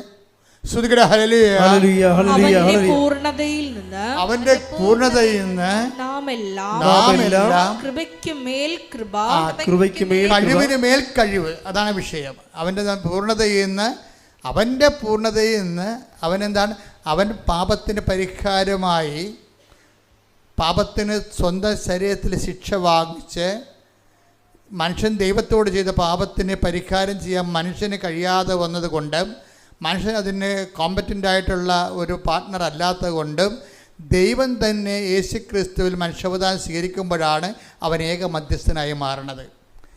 അവൻ ആ മനുഷ്യാവതാരത്തിലൂടെയും അവൻ്റെ പാപത്തിന് പരിഹാരമായി അവൻ ഏറ്റെടുത്ത പീഡാസഹനങ്ങളിലൂടെയും അവൻ നേടിയെടുത്ത വരപ്രസാദത്തിൻ്റെ പൂർണ്ണതയെന്നാണ് പറഞ്ഞത്. അതാണ് അവൻ്റെ പൂർണ്ണതയിൽ നിന്ന് നാം എല്ലാം കൃപയ്ക്ക് മേൽ കൃപ സ്വീകരിച്ചിരിക്കുന്നു. അവൻ്റെ പൂർണ്ണതയിൽ നിന്ന് നാം എല്ലാം കൃപയ്ക്ക് മേൽ കൃപ സ്വീകരിക്കുമ്പോൾ കൃപാവരങ്ങളുടെ പൂർണ്ണത ആരാണ്? അവനാണ്. കൈയടിക്കട്ടെ, ശ്രുതിക്കട്ടെ. Hallelujah. Hallelujah hallelujah hallelujah hallelujah hallelujah. യേശുവേ നന്ദി. ഹല്ലേലൂയ. കൃപയാലേ കൃപയാലേ കൃപയാ അനുദിനവും കൃപയാലേ കൃപയാലേ കൃപയാ അനുദിനവും. പരിശുദ്ധ പരമ ദിവ്യകാരുണ്യത്തിന് ആരാധനയും സ്തുതിയും പുകഴ്ചയും ഉണ്ടായിരിക്കട്ടെ. കൃപാവരങ്ങളുടെ പൂർണ്ണതയാണ്. അവൻ കൃപയുടെ ഒരു സമുദ്രമാണ്, അതിൻ്റെ കൃപയുടെ ഒരു തടാകമാണ്. ഈ കൃപയുടെ തടാകങ്ങളിൽ നിന്നാണ് പിന്നെ വലിയ നദികൾ വരണത്. അതിന് ഏറ്റവും വലിയ നദി ആരാണ്? പരിശുദ്ധ അമ്മയാണ്. കൃപയുടെ തടാകം ആരാണ്? പാപത്തിന് പരിഹാരം ചെയ്തതും പിതാവിൻ്റെ മനസ്സിനെ പ്രസാദിപ്പിക്കുമ്പോഴാണ് പ്രസാദം കൃപയുണ്ടാകണത്. പിതാവിൻ്റെ മനസ്സിനെ പ്രസാദിപ്പിക്കുക. 18:12 എടുത്ത് 12:18 മത്തായിയുടെ സുവിശേഷം. ശ്രുതിക്കട്ടെ. Hallelujah hallelujah hallelujah hallelujah hallelujah. യേശുവേ നന്ദി. Hallelujah hallelujah hallelujah. യേശുവേ ആരാധന ആരാധന ആരാധന. യേശുവേ നന്ദി മഹത്വം. മത്തായി 12:18. മത്തായി 12:18. ഇതാ ഞാൻ തിരഞ്ഞെടുത്ത എൻ്റെ ദാസൻ. അതാണ് വിഷയം. ദാസൻ, ദാസിയല്ല. ഇതാ ഞാൻ. ഈ വിഷയത്തിന് വേണ്ടി ദൈവപിതാവ് ഒരാളെ മാത്രമേ തിരഞ്ഞെടുത്തുള്ളൂ. അതാണ് ഏക രക്ഷകൻ എന്ന് പറയണത്. നമ്മൾ പല രക്ഷകന്മാരെ തിരഞ്ഞെടുത്തിട്ടില്ല. ഇതാ ഞാൻ തിരഞ്ഞെടുത്ത വായിച്ച് എൻ്റെ ദാസൻ, എൻ്റെ ദാസൻ, എൻ്റെ ആത്മാവ് പ്രസാദിച്ച. എൻ്റെ ആത്മാവ് പ്രസാദിച്ച. ആ പ്രസാദമാണ് കൃപയെന്ന് പറയണം. മനസ്സിലായില്ലേ? എൻ്റെ ആത്മാവ് പ്രസാദിച്ച എൻ്റെ പ്രിയപ്പെട്ടവൻ, എൻ്റെ പ്രിയപ്പെട്ടവൻ. ഞാൻ അവൻ്റെ മേൽ എൻ്റെ ആത്മാവിനെ അയക്കും. എൻ്റെ ആത്മാവിനെ അയക്കും. അടുത്ത വായിച്ച്. അവൻ വിജാതീയരെ ന്യായവിധി അറിയിക്കും. അവൻ തർക്കിക്കുകയോ ബഹളം കൂട്ടുകയോ ഇല്ല. തെരുവീതികളിൽ അവന്റെ ശബ്ദം ആരും കേൾക്കുകയില്ല. ഇതാരാണ് വിഷയം? തെരുവീതികൾ അവന്റെ സ്വരം ആരും കേൾക്കത്തില്ലെന്ന് പറഞ്ഞാൽ എന്താണ്? അവനാണ് ദൈവം പാപത്തിന് പരിഹാരമായി നിശ്ചയിച്ച പ്രതികരിക്കാത്ത. നമ്മളൊക്കെ ഒരു പനി വരുമ്പോഴും ഒരു ഉടമ്പടിയിൽ ഒരു ജപ്തി ഒരു വിസ പ്രോസസ് നടന്നില്ലെങ്കിൽ നമ്മൾ പ്രതികരിക്കും ഉടനെ. ഞാൻ ഉടമ്പടി എടുത്താണല്ല, എൻ്റെ പച്ചത്തിരി 2 കത്തിച്ചല്ല, നീലത്തിരി 3 കത്തിച്ചല്ല എന്ന് പറഞ്ഞ് ദൈവത്തിൻ്റെ അടുത്ത് കലഹത്തിന് ചെല്ലും. അവരെ ഈ ദൈവത്തിൻ്റെ അടുത്ത് കലഹത്തിന് ചെല്ലുന്ന ആൾക്കാർ ഓർക്കുക, നിങ്ങളുടെ കാര്യത്തിൽ തീരുമാനമായിട്ടുണ്ട്. കാര്യം എന്താണ്? ദൈവം ഈ സാധനം അക്സെപ്റ്റ് ചെയ്യുന്നില്ല. അതാണ് വിഷയം. നമുക്കൊരിക്കലും അതാണ് അവൻ അത് വായിച്ച് താഴേക്ക് വായിച്ച് നീതിയെ വിജയത്തിലെ അവൻ വിജാതീയരെ ന്യായവിധി അറിയിക്കും. അവൻ തർക്കിക്കുകയോ ബഹളം കൂട്ടുകയോ ഇല്ല. തെരുവീതികളിൽ അവന്റെ ശബ്ദം, അവന്റെ സ്വരം ആരും കേൾക്കുകയില്ല. ആരും കേൾക്കത്തില്ല. ദൈവത്തിനെതിരെ മല്ലടിക്കത്തില്ലെന്ന്. അവര് ഒരു പനി വന്നാൽ ആ പനി 2 ദിവസം നിന്നാൽ ഞാൻ ഉടമ്പടി എടുത്തതാണല്ല, ഞാൻ ഉപവസിച്ചതാണല്ല, ഞാൻ പത്രമെല്ലാം വീട്ടിൽ കൊടുത്തതാണല്ല എന്നും പറഞ്ഞ് തെരുവീതി വഴി നിന്ന് ആരും സംസാരിക്കത്തില്ലെന്ന്. തെരുവീതികളിൽ അവൻ ആരാണ്? ആള്. കൈയടിക്കട്ടെ, ശ്രദ്ധിക്കട്ടെ. ഹല്ലേലൂയ. ഇത്ര നല്ല ദൈവത്തോട് ഞാൻ ശ്രദ്ധിക്കട്ടെ. ഹല്ലേലൂയ.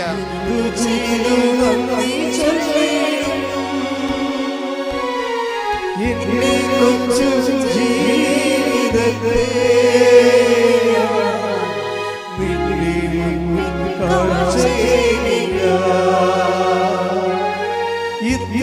നല്ല ദൈവത്തോട്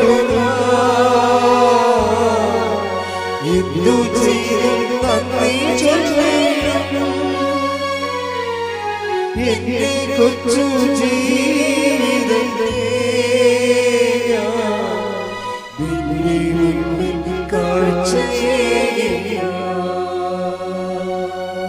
അതിൻ്റെ കൂടെ വായിക്കുന്ന ഐസയ 53:9 എന്താ പറയണത്? അവൻ ഒരു അതിക്രമവും ചെയ്തില്ല. കർത്താവിൻ്റെ ഏകരക്ഷകത്തിൻ്റെ രക്ഷകൻ്റെ യോഗ്യത എന്താണ്? കർത്താവ് തന്നെ ചോദിച്ചിട്ടുണ്ട്, നിങ്ങൾക്ക് ആർക്ക് എൻ്റെ മേൽ പാപം ആരോപിക്കാൻ കഴിയും? അതാണ് ഈ ഐസയ പറയണത്. എന്താണ് അവൻ പറഞ്ഞ്? അവൻ ഐസയ 53:9 അവൻ അവൻ ഒരു അതിക്രമവും ചെയ്തില്ല. അവന്റെ വായിൽ നിന്ന് വഞ്ചന പുറപ്പെട്ടില്ല. എന്നിട്ടും ദുഷ്ടരുടെയും ധനികരുടെയും ഇടയിൽ അവൻ സംസ്കരിക്കപ്പെട്ടു. അവന്റെ ക്ഷതങ്ങൾ കാരണമെന്ന് അവന് ക്ഷതമേൽക്കണമെന്നത് കർത്താവിന്റെ ഹിതമായിരുന്നു. അവിടുന്നാണ് അവനെ ക്ലേശങ്ങൾക്ക് വിട്ടുകൊടുത്തത്. അടുത്ത വായിച്ച് പാപപരിഹാര ബലിയായി തന്നെ തന്നെ അർപ്പിക്കുമ്പോൾ അവൻ തന്റെ സന്തതി പരമ്പരയെ കാണുകയും ദീർഘായുസ് പ്രാപിക്കുകയും ചെയ്യും. അവൻ പാപപരിഹാര ബലിയായി യേശു തന്നെ തന്നെ അർപ്പിക്കുമ്പോഴേ യേശു കണ്ട് ദീർഘായുസ് പ്രാപിച്ച ആരെയാണ്? അവൻ്റെ നാമത്തെ വിശ്വസിച്ചുകൊണ്ട് പാപക്ഷമ സ്വീകരിക്കാൻ പോകുന്ന ചക്രവാളങ്ങൾ പോലെ നീണ്ട ദിഗന്ധങ്ങളും അതുപോലെ തന്നെ ദേശാന്തരങ്ങൾ കവിഞ്ഞ എല്ലാ തലമുറകളിലും ഉള്ളവരെ കർത്താവിൻ്റെ വിശുദ്ധമായ രക്തത്താൽ വീണ്ടെടുക്കപ്പെട്ട അവൻ്റെ നാമത്തിൽ യേശു എനിക്ക് പകരക്കാരനായി മരിച്ചവനാണ്. യേശുവിനും ദൈവത്തിനും എനിക്കും ഇടയിലുള്ള ഏകരക്ഷകനാണ് അവനെന്നും അവൻ്റെ നാമത്തെ വിശ്വസിക്കുന്നവർ അവൻ എൻ്റെ മേലുള്ള ശിക്ഷയാണ് അവൻ ഏറ്റെടുത്തുകൊണ്ട് എനിക്ക് രക്ഷ നൽകിയെന്ന് വിശ്വസിച്ചുകൊണ്ട് അങ്ങനെ യേശു രക്ഷിക്കപ്പെടുന്നൊരു ജനത്തെ കാണുമ്പോഴേ അവൻ കുരിശിൽ ദീർഘായുസ് പ്രാപിച്ചുകൊണ്ട് പറയുന്ന വാക്കാണ് ഇറ്റ് ഈസ് അക്കംപ്ലീറ്റ്, എല്ലാം പൂർത്തിയായെന്നാണ്. അവനാണ് ഏകരക്ഷകൻ. ഇനി അവൻ്റെ നാമത്തെ വിശ്വസിക്കുമ്പോൾ എന്ത് പറ്റും? അവർക്കെല്ലാം എന്ത് സംഭവിക്കും? കൃപയ്ക്ക് മേൽകൃപ ലഭിക്കും. ഏത് കൃപയാണ്? പിതാവിന് അവനോടുണ്ടായിരുന്ന പ്രസാദം. അത് ഏത് പ്രസാദമാണ്? മത്തായിയുടെ സുവിശേഷം 12:18 പ്രസാദം. ഒന്നിന് വായിച്ച് മത്തായി 12:18. മത്തായി 12:18 വായിക്കുമ്പോൾ ഇതാ ഞാൻ എന്ന് പറഞ്ഞ് തിരഞ്ഞെടുത്ത എൻ്റെ ദാസൻ എന്റെ ആത്മാവ് പ്രസാദിച്ച എന്റെ പ്രിയപ്പെട്ടവൻ ഞാൻ അവന്റെ മേൽ എന്റെ ആത്മാവിനെ അയക്കും. അവൻ്റെ മേൽ എൻ്റെ ആത്മാവിനെ അയക്കും എന്ന് പറയണത് ആ കർത്താവിൻ്റെ ഏറ്റവും പിതാവായ ദൈവത്തിൻ്റെ ഏറ്റവും വലിയ പ്രസാദമാണ് യേശുവിനുള്ളത്. ആ യേശുവിൻ്റെ പ്രസാദം എന്ന് പറഞ്ഞാൽ എന്താണ്? പരിശുദ്ധാത്മാവ് തന്നെയാണ്. അതാ നമ്മൾ യേശുവിൻ്റെ ആത്മാവെന്ന് വിളിക്കല്ലേ. യേശുവിൻ്റെ ആത്മാവെന്ന് പറഞ്ഞാൽ എന്താണ്? ഈ പരിശുദ്ധാത്മാവ് അതിൻ്റെ കംപ്ലീറ്റ്നെസ്സിൽ ഇപ്പം നമുക്കറിയാം കറണ്ട് ഒരു സ്വർണത്തിലൂടെ കടത്തിവിടാം, കറണ്ട് ഒരു അലൂമിനിയം കമ്പിലൂടെ കടത്തിവിടാം, കറണ്ട് ഒരു ചെമ്പ് കമ്പിലൂടെ കടത്തിവിടാം. ഇതിൻ്റെ പ്രസരണ നഷ്ടം ഉണ്ടാകുന്നത് എവിടെയാണ്? സ്വർണത്തിന് പ്രസരണ നഷ്ടം ഉണ്ടാകും. ഇപ്പം നമ്മൾ 10 വോൾട്ട് കടത്തിവിട്ടാൽ ചെമ്പ് കമ്പി അലൂമിനിയം കമ്പിലൂടെ കടത്തി വിട്ടാൽ നമുക്ക് അപ്പുറത്ത് ചെല്ലുമ്പോൾ അത് 60 മാറും. കാര്യം എന്താ? അലൂമിനിയം കറണ്ട് കുടിക്കും. അതാ വിഷയം വേണ്ടത്. പക്ഷേ ചെമ്പ് കമ്പിയാണെങ്കിൽ നല്ല ചാലകശേഷിയുള്ളതാണ്. ഒരു 90% കറണ്ടും അപ്പുറത്തെത്തും. അപ്പോൾ ഇപ്പോഴെന്താ പ്രശ്നം? പരിശുദ്ധാത്മാവിൻ്റെ പവർ, അതാണ് അവൻ്റെ പരിശുദ്ധാത്മാവിനൊരു പൂർണ്ണതയുണ്ട്. അത് പൂർണ്ണമായിട്ട് പ്രവർത്തിച്ച ആരിലൂടെയാണ്? ക്രിസ്തുവിലൂടെയാണ്. ക്രിസ്തുവിലൂടെയാണ് പരിശുദ്ധാത്മാവിൻ്റെ മുഴുവൻ കംപ്ലീറ്റ് ഔട്ട്പുട്ട്. പരിശുദ്ധാത്മാവിൻ്റെ ഔട്ട്പുട്ട് 100 ആണെങ്കിൽ ആ 100 റിസൾട്ട് കിട്ടുന്നത് ആരിലൂടെയാണ്? ക്രിസ്തുവിൽ പ്രവർത്തിക്കുമ്പോഴാണ്. ശ്രുതികട്ടെ ഹല്ലേലൂയ.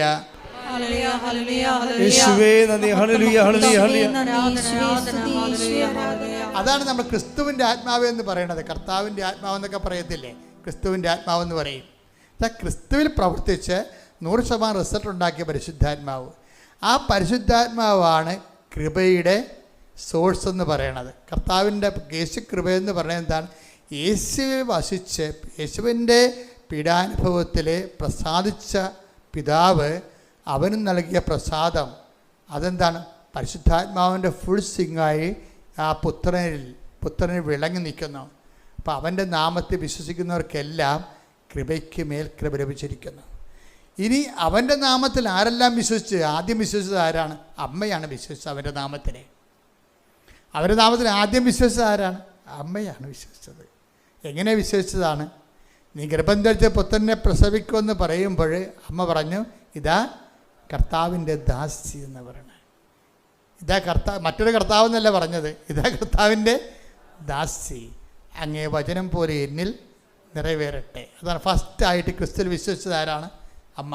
അപ്പം ഫസ്റ്റായിട്ട് അമ്മ ക്രിസ്തുവിൽ വിശ്വസിക്കുമെന്ന് ദൈവത്തിന് അറിയാവുന്നത് കൊണ്ട് ക്രിസ്തു നേടിയെടുക്കാനിരുന്ന കൃപ ആദ്യമേ അമ്മയ്ക്ക് ഈശോ കൊടുക്കും അഡ്വാൻസായിട്ട്. അതാണ് hail Mary full of grace, കൃപ നിറഞ്ഞവളെ സ്വസ്തി. ആ കൃപ അതാണ് ക്രിസ്തു വഴി നേടിയെടുക്കാനിരുന്ന കൃപയുടെ ആദ്യ പങ്കാളിയാണ് അമ്മ. കൈയടിക്കട്ടെ, ശ്രുതിക്കട്ടെ. Hallelujah. Hallelujah, hallelujah, hallelujah, hallelujah. യേശുവേ നന്ദി. ഹല്ലേലൂയ, ഹല്ലേലൂയ, ഹല്ലേലൂയ. എന്റെ അമ്മേ, എന്റെ ഈശോയുടെ അമ്മേ, എന്റെ അമ്മേ, എന്റെ ഈശോ തന്നൊരമ്മേ. അമ്മേ, എന്റെ അമ്മേ, എന്റെ ഈശോയുടെ അമ്മേ, അമ്മേ, എന്റെ അമ്മേ, എന്റെ ഈശോ തന്നൊരമ്മേ. പരിശുദ്ധ പരമദിവ്യകാരുണ്യത്തിന് ആരാധനയും സ്തുതിയും പുകഴ്ചയും ഉണ്ടായിരിക്കട്ടെ. പരിശുദ്ധ പരമദിവ്യകാരുണ്യത്തിന് ആരാധനയും സ്തുതിയും പുകഴ്ചയും പരിശുദ്ധ പരമദിവ്യകാരുണ്യത്തിന് ആരാധനയും സ്തുതിയും പുകഴ്ചയും ഉണ്ടായിരിക്കട്ടെ. അപ്പോൾ അവൻ്റെ നാമത്തിൽ വിശ്വസിക്കുന്നവർക്കെല്ലാം കൃപയ്ക്ക് മേൽ കൃപ, കൃപയ്ക്ക് മേൽ കൃപ എന്ന് പറയുമ്പോൾ അമ്മയ്ക്ക് ലഭിച്ചത് എന്താണ്? പൂർണ്ണ കൃപയാണ് ലഭിച്ചത്. അതുകൊണ്ടാണ് നമ്മൾ പറയണത് യേശു കൃപയുടെ പൂർണ്ണതയാണ്. അതിൽ നിന്നുള്ള ആ തടാകത്തിൽ നിന്നുള്ള ഏറ്റവും വലിയ പെരിയാറ് പോലെ ഏറ്റവും വലിയ നദിയാണ്. ഭാരതത്തിലെ പല കേരളത്തിൽ പല നദികളുണ്ട്. ഭാരതപ്പുഴയുണ്ട്, പെരിയാറുണ്ട്, അതുപോലെയുള്ള വലിയ നദികളുണ്ട്, പമ്പാ നദിയുണ്ട്. അപ്പം അതുപോലെ തന്നെ കൃപയുടെ ഏറ്റവും വലിയ നദിയാണ് ക്രിസ്തു നേടിയെടുത്ത കൃപയുടെ ആ തടാകത്തിൽ നിന്ന് ഉത്ഭവിക്കുന്ന മനുഷ്യരാശിയിലേക്ക് ഒഴുകുന്ന ഏറ്റവും വലിയ കൃപയുടെ നദിയാണ് അമ്മ. അതുപോലെ തന്നെ വിശുദ്ധന്മാരിലുണ്ട് മാധ്യശക്തി. അത് കഴിഞ്ഞാൽ അങ്ങനെ ഓരോരോ ഇപ്പം തന്നെ എലീസ സിസ്റ്ററിനെ വിശുദ്ധ വാഴ്ത്തപ്പെട്ടവർ പ്രഖ്യാപിച്ചില്ലേ. അപ്പം ദൈവത്തിൽ നിന്ന് നേടിയെടുത്ത കൃപകൾ അതനുസരിച്ചുള്ള വചന സരണിയിലൂടെ കടന്നു പോകുമ്പോൾ അവർ രക്ഷാകര പദ്ധതിയോട് സഹകരിച്ചുകൊണ്ട് സുവിശേഷ കൈമാറ്റത്തിന് വേണ്ടി ജീവിതം, ഒരു സമൂഹത്തിൻ്റെ ഒരു കാലഘട്ടത്തെ ജീവിതം ക്രമീകരിക്കുമ്പോൾ അതിന് കൃപ ആവശ്യമാണ്. അപ്പം അതുപോലെ അത് ചെറുതും വലുതുമായ കൃപകളുടെ ഒഴുക്കുകളെല്ലാം ക്രിസ്തുവിൻ്റെ നെഞ്ചിൽ നിന്നാണ് ഒഴുകി വരണത്. നമുക്കത് ആദ്യമായിട്ട് കിട്ടുന്നത് കൂദാശകളിലൂടെയാണ്. പിന്നീട് നമുക്ക് ലഭിക്കുന്നത് ക്രിസ്തുവിൻ്റെ വചനം നിറവേറ്റുന്നതിലൂടെയാണ്. അടിസ്ഥാന കൃപയും ആർജിത കൃപയും ഉണ്ട്. ആർജിത കൃപ എന്ന് പറയുന്നതും ദൈവശക്തി തന്നെയാണ്. അതെങ്ങനെയാണ്? അവൻ പറയണത് പോലെ ചെയ്യണതാണ് ആർജിത കൃപ. ഉടമ്പടി നമ്മൾ എന്താ ചെയ്യണത്? മാതാവിൻ്റെ മധ്യസ്ഥതയിൽ ആര് ചെയ്യും? അവൻ പറയണത് പോലെ നമ്മൾ ചെയ്യും. എന്താ കാര്യം? അവൻ പറഞ്ഞത് ആദ്യത്തെ കാര്യം എന്താ? അനുദപിക്കുക, സുവിശേഷത്തെ വിശ്വസിക്കുക. അവൻ പറഞ്ഞ അവസാനത്തെ കാര്യം എന്താ? ലോകം മുഴുവനും പോവുക, എല്ലാ സൃഷ്ടികളോടും സുവിശേഷം. അപ്പോൾ വിശ്വസിച്ച സുവിശേഷം കൈമാറുന്നത്. ഇതാണ് ഉടമ്പടി ആസ്തി എന്ന് പറയണത്. ഇത് സഭയുടെ പുതിയ പഠനങ്ങൾ വന്നപ്പോൾ ഉടമ്പടി ശരിക്കും ജ്വലിച്ചെന്ന് പറയാം. എന്താ വെച്ചാൽ കറക്റ്റ് ജനങ്ങൾ എന്ത് വിശ്വസിക്കുന്നു, എന്ത് ജീവിക്കുന്നു എന്നുള്ളതിനെക്കുറിച്ച് സഭ അതിൻ്റെ കൃത്യമായ കാഴ്ചപ്പാടുകൾ അവതരിപ്പിച്ചിരിക്കുകയാണ്. കാര്യം കൃപാസനത്തിൽ വന്ന് നിങ്ങൾക്കറിയാമല്ലോ, ഞങ്ങൾ എന്താ ചെയ്യണം? ആദ്യമേ നിങ്ങൾ ക്രിസ്ത്യാനികളാണെങ്കിൽ നിങ്ങളുടെ ക്രിസ്തീയ ജീവിതം ക്രമീകരിക്കുക. ആദ്യം ക്രിസ്തീയ ജീവിതം ആരോടെ ക്രമീകരിക്കണത്? കൂദാശകളുടെ ക്രമീകരിക്കണം ആദ്യം, അല്ലേ? കാര്യമുണ്ട്. കൃപയുടെ സ്രോതസ് എന്താണ്? അടിസ്ഥാന സ്രോതസ് എന്താണ്? കൃപയുടെ അടിസ്ഥാന സ്രോതസ് എന്താണ്? ഈശോ സ്ഥാപിച്ച കൂദാശകളാണ്. അത് സഭയിലാണ് ലഭ്യമാകുന്നത്. അതുകൊണ്ട് നിങ്ങൾ സഭയുമായിട്ട് നിങ്ങൾ അനുരഞ്ജനപ്പെടുത്തും. പിന്നെന്ത് ചെയ്യും? 2 ആഴ്ച ഒരിക്കൽ കുമ്പസാരിക്കണം. അത് വല്ലപ്പോഴും കുമ്പസാരിച്ചാൽ പോരാ. പിന്നെന്ത് ചെയ്യണം? സഭയുടെ പ്രവർത്തനങ്ങളോട് നിങ്ങൾ യോജിക്കണം. സഭയിൽ നിങ്ങൾ സുവിശേഷ വേല ചെയ്യണം. ഓരോരുത്തരുടെ സഭയിലും ഓരോ ഇടവകയിലും ജ്ഞാനസ്ഥാനം, അത് പ്രത്യേകം എഴുതിയിട്ടുണ്ട് ഉടമ്പടിയിൽ. നിങ്ങൾ ജ്ഞാനസ്ഥാനം സ്വീകരിച്ച സഭയോട് നിങ്ങൾക്ക് കൂറും വാത്സല്യം ഉണ്ടാകണം. അത് നിങ്ങളുടെ പ്രവർത്തനങ്ങളിലൂടെ അതിനെ വളർത്തണമെന്ന് എഴുതിയിട്ടുണ്ട്. എന്താ കാര്യം? അവൻ പറയണ പോലെ ചെയ്യുന്നതിൻ്റെ ഭാഗമാണത്. അപ്പം അതുകൊണ്ട് തന്നെ ഓരോ കാര്യവും നമ്മൾ ഉടമ്പടിയിൽ നമ്മൾ സഭയോട് ഐക്യപ്പെട്ട് സഭയുടെ പഠനങ്ങൾ കേട്ട് അതേസമയം തന്നെ നമ്മൾ സ്വന്തം നിലയിൽ ക്രിസ്തു നേടിയെടുത്ത, ഇപ്പോൾ ദൈവം മന്ന നൽകിയെങ്കിലും പെറുക്കിയെടുക്കണത് ആരാ? വട്ടിയും കൊട്ടയും കൊണ്ടുവന്ന് പെറുക്കിയെടുക്കേണ്ട ആൾക്കാർ. ഇപ്പം ദൈവം ആകാശത്ത് മന്ന ഭക്ഷിച്ചു. അത് പക്ഷേ അത് ദൈവം കൊണ്ടുവന്ന് ആരുടെയും വായിക്കൊണ്ടൊന്നും ഇട്ട് തന്നില്ല മന്ന. അവർ പെറുക്കി മണ്ണിൽ നിന്ന് പെറുക്കിയെടുക്കുകയാണ് ചെയ്തത് അല്ലേ. എന്നിട്ട് അവർ പാകം ചെയ്താണ് എടുത്തത്. അപ്പം ആ ഒരു പ്രോസസ്സുണ്ട് എപ്പോഴും. അതിനാണ് നമ്മൾ അവൻ പറയണ പോലെ ചെയ്യണത്. അവൻ കൃപകൾ ഉൽപ്പാദിപ്പിച്ചു, കൃപയുടെ സമുദ്രം തടാകം സൃഷ്ടിച്ചു. പരിശുദ്ധ അമ്മ അതിൻ്റെ ഏറ്റവും വലിയ പുഴയായി നമ്മളിലേക്ക് ഒഴുകാൻ കാരണം എന്താ? കഴിയാൻ കാരണം അത് ദൈവനിശ്ചയമായതുകൊണ്ടാണ്. എന്തുകൊണ്ടാണ്? പരിശുദ്ധ അമ്മ നമ്മുടെ ഓപ്ഷൻ അല്ലല്ലോ. അത് പരിശുദ്ധ അമ്മ നമ്മുടെ ഓപ്ഷൻ, നമ്മുടെ തിരഞ്ഞെടുപ്പല്ല അത്. പരിശുദ്ധ അമ്മയ്ക്ക് പല ടൈറ്റിലുകളുണ്ട്. ഏതെല്ലാം ടൈറ്റിലാണ് ഉണ്ടത്? അമ്മ നിത്യകന്യക ഒരു ടൈറ്റിലാണ്. പിന്നെ എന്താണ്? ദൈവമാതാവ് ഒരു ടൈറ്റിലാണ്. പിന്നെ എന്താണ്? അമലോത്ഭവം ഒരു ടൈറ്റിലാണ്. ഈ ടൈറ്റിലൊക്കെ ഓളോണേഴ്സാൻ കിട്ടിയതാണ്. അല്ല, അമലോത്ഭവം എന്ന് പറയണത് സിറിയൻ ചർച്ചിൻ്റെ പഠനങ്ങളാണ്. ആദ്യത്തെ വിശുദ്ധ എബ്രേം പിതാവാണ് 4-ാം നൂറ്റാണ്ടിൽ ആദ്യം അമ്മയുടെ പരിശുദ്ധിയെക്കുറിച്ച് ചിന്തിച്ചതും ധ്യാനിച്ചതും. അതിനുശേഷം സഭ 10-ാം നൂറ്റാണ്ടിലായപ്പോൾ ഇംഗ്ലണ്ടിലെ സഭയാണ് അമ്മ അമലോത്ഭവയാണെന്ന് പറഞ്ഞത്. സഭയല്ല, ഇംഗ്ലണ്ടിലെ സഭയാണ് പറഞ്ഞത്. ഇംഗ്ലണ്ടിലെ സഭ അമ്മ അമലോത്ഭവയാണെന്ന് പറഞ്ഞതിന് ശേഷമാണ് 11-ാം നൂറ്റാണ്ടിൽ ഫ്രാൻസ് പറഞ്ഞത് അമ്മ അമലോത്ഭവയാണെന്ന്. അതിനെക്കുറിച്ചുള്ള നൂറ്റാണ്ടുകളുടെ പഠനത്തിന് ശേഷമാണ് 1854 സഭ അമലോത്ഭവയാണെന്ന് റോം പറയണത്. വിഷയം അതിൻ്റെ പ്രോസസ്സ് അതാണ്. അതുപോലെ സഭയുടെ വിശ്വാസങ്ങൾക്കെല്ലാം പ്രോസസ്സാണ്. അതൊന്നും അവസാന വാക്കല്ല, അതെല്ലാം പ്രോസസ്സിലാണ്. ഓരോരോ കാലഘട്ടങ്ങളിൽ സഭ അതിൻ്റെ നിലപാടുകളും നയങ്ങളും ജനങ്ങളെ തെറ്റിദ്ധാരണ ഉണ്ടാകാതിരിക്കാൻ വേണ്ടി അതാത് കാലത്തെ പ്രബോധന അധികാരം. അതാണ് കത്തോലിക്ക സഭ എല്ലായിടത്തും കത്തോലിക്കമാണല്ല. കത്തോലിക്ക എന്ന് പറഞ്ഞാൽ എന്താണ്? ഇവിടെ വിശ്വസിക്കുന്നത് തന്നെയായിരിക്കും അന്റാർട്ടിക്കയിലും വിശ്വസിക്കുന്നത്. ഒറ്റ വിശ്വാസം. എന്താ കാര്യം? അത് സഭയുടെ അപ്പോസ്തലിക പ്രബോധന അധികാരമാണ്. എന്താണ്? അങ്ങനെ ഒരു സഭ മാത്രമേ ദൈവം സൃഷ്ടിച്ചിട്ടുള്ളൂ. അതിന് തിരുസഭ എന്നാണ് പറയണത്. അതിനെ ഹോളി ചർച്ച് എന്ന് പറയണ കാര്യം ദൈവത്തിൻ്റെ അപ്പോസ്തലിക പാരമ്പര്യത്തിൽ. അങ്ങനെ പാരമ്പര്യം പറയാൻ ആരുമില്ലല്ലോ. അതാണ് വിഷയം.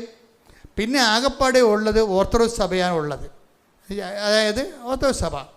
അത് ആദിമ സഭകൾ ഇവരൊക്കെയാണ്. സിറിയൻ ആദിമ സഭകൾ, ആദിമ അപ്പോസ്തലിക് ട്രഡീഷനുള്ള സഭകൾ. ആ സഭകളിൽ തമ്മിൽ ഐക്യപ്പെടണം. അപ്പോൾ ഐക്യപ്പെടുന്നത് കൊണ്ട് തന്നെ പ്രബോധനത്തിൽ എല്ലാവർക്കും സ്വീകാര്യമായ പ്രബോധനം ഉൾപ്പെടുത്താൻ കത്തോലിക്ക സഭയ്ക്കാണ് ഏറ്റവും കൂടുതൽ ഉത്തരവാദിത്തമുള്ളത്. കാര്യം എന്താണ്? കത്തോലിക്ക സഭ പോലെ കൃത്യമായിട്ടും പത്രോസിൻ്റെ സിംഹാസനം തൊട്ട് ഇന്ന് ലയോ മാർപ്പാപ്പ വരെ ചരിത്രത്തിലൂടെ കൃത്യമായിട്ടും കൃപ കൈമാറി വന്നിട്ടുള്ള ചരിത്രരേഖകൾ ആർക്കും ഇല്ല. അപ്പം അതിൻ്റെ വെളിച്ചത്തിലാണ് സഭയാണ് ഇവിടെ വെളിച്ചമായി ഒരു നെടുന്തൂണായി ലൈറ്റ് ഹൗസ് എന്നുകൊണ്ട് എല്ലാ സഭകൾക്കും പ്രകാശം കൊടുക്കേണ്ടത്.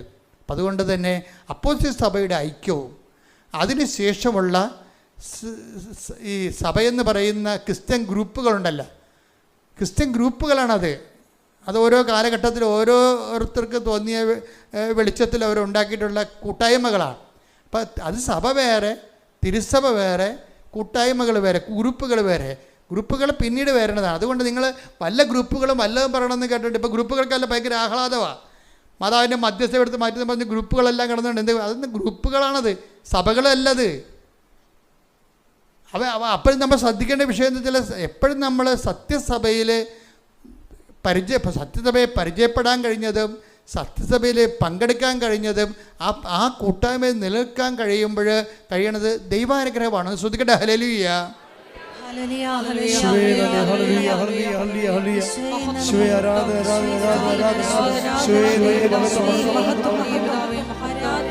ശ്രദ്ധിക്കട്ടെ. ഹല്ലേലൂയ.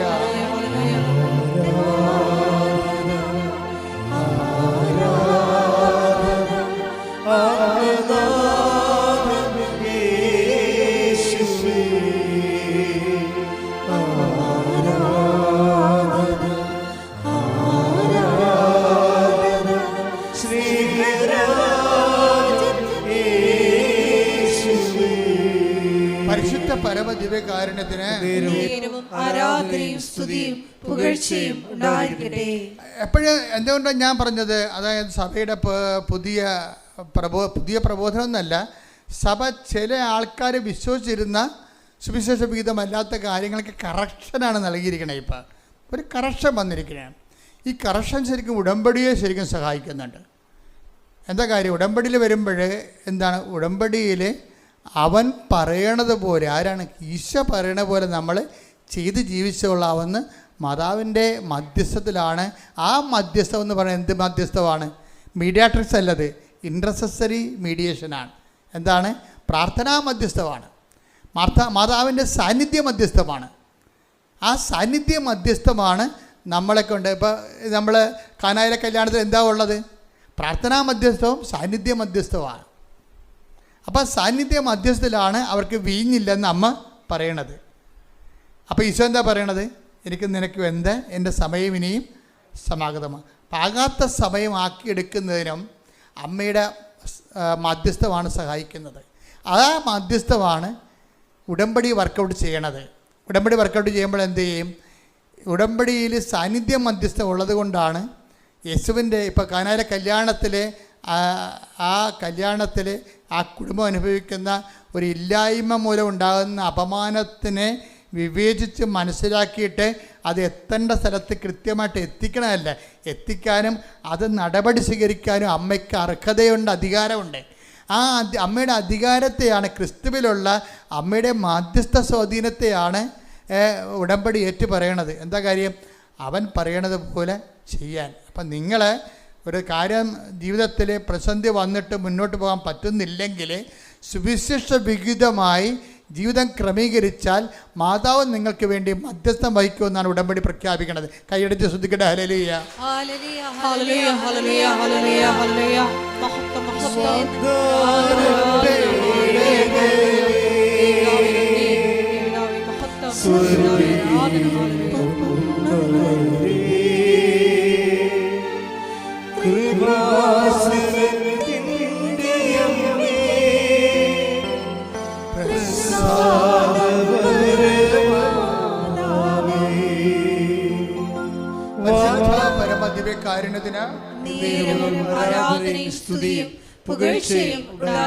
ഞാൻ മുമ്പ് പറഞ്ഞ പോലെ ഓരോ ടൈറ്റിൽസ് ഉണ്ട്.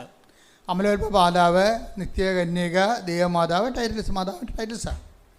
ഇനി മാതാവിൻ്റെ പക്ക ഏറ്റവും ക്യാപിറ്റൽ ടൈറ്റിൽ എന്താ? ആ ക്യാപിറ്റൽ ടൈറ്റിൽ പുതുതായിട്ട് ഉണ്ടാക്കാനൊന്നും പറ്റത്തില്ല. അത് ഓൾറെഡി ബൈബിൾ ഇൻബിൽറ്റാണ് ക്യാപിറ്റൽ ടൈറ്റിൽ. എന്താണത്? The mother of Jesus. കൈയടിക്കട്ടെ, ശ്രദ്ധിക്കട്ടെ. ഹല്ലേലൂയ, ഹല്ലേലൂയ, ഹല്ലേലൂയ, ഹല്ലേലൂയ, ഹല്ലേലൂയ.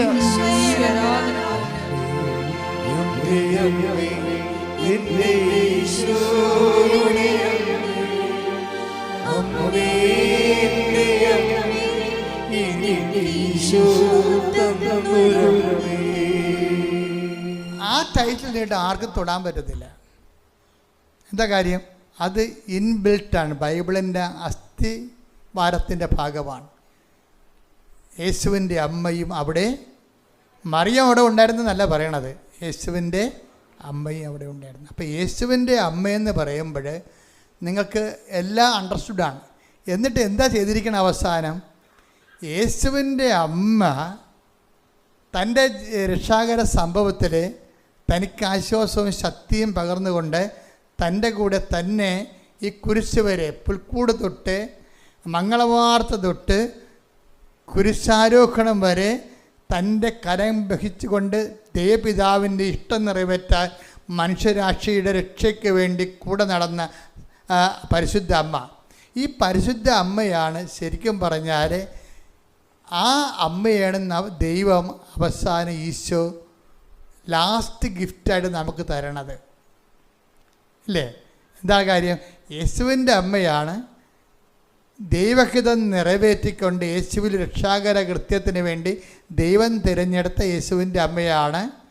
അപ്പോൾ അമ്മയ്ക്ക് വേറെ ടൈറ്റിലിൻ്റെ ആവശ്യമെന്ന് പറയുന്നത് കാലഘട്ടങ്ങളിലൂടെ വന്ന ആശയവിവാദങ്ങൾക്ക് സഭയെടുത്ത നിലപാടുകളിലൂടെ വന്ന ടൈറ്റിലുകളാണ്. അതിൻ്റെ അടിസ്ഥാനപരമായ ടൈറ്റിൽ എന്ന് പറയുന്നത് മദർ ഓഫ് ജീസസ് ആണ്. ഈ മദർ ഓഫ് ജീസസ് ആണ് കൃപാസനത്തിലെ അമ്മയെന്ന് പറയണത്. എന്താ കാര്യം?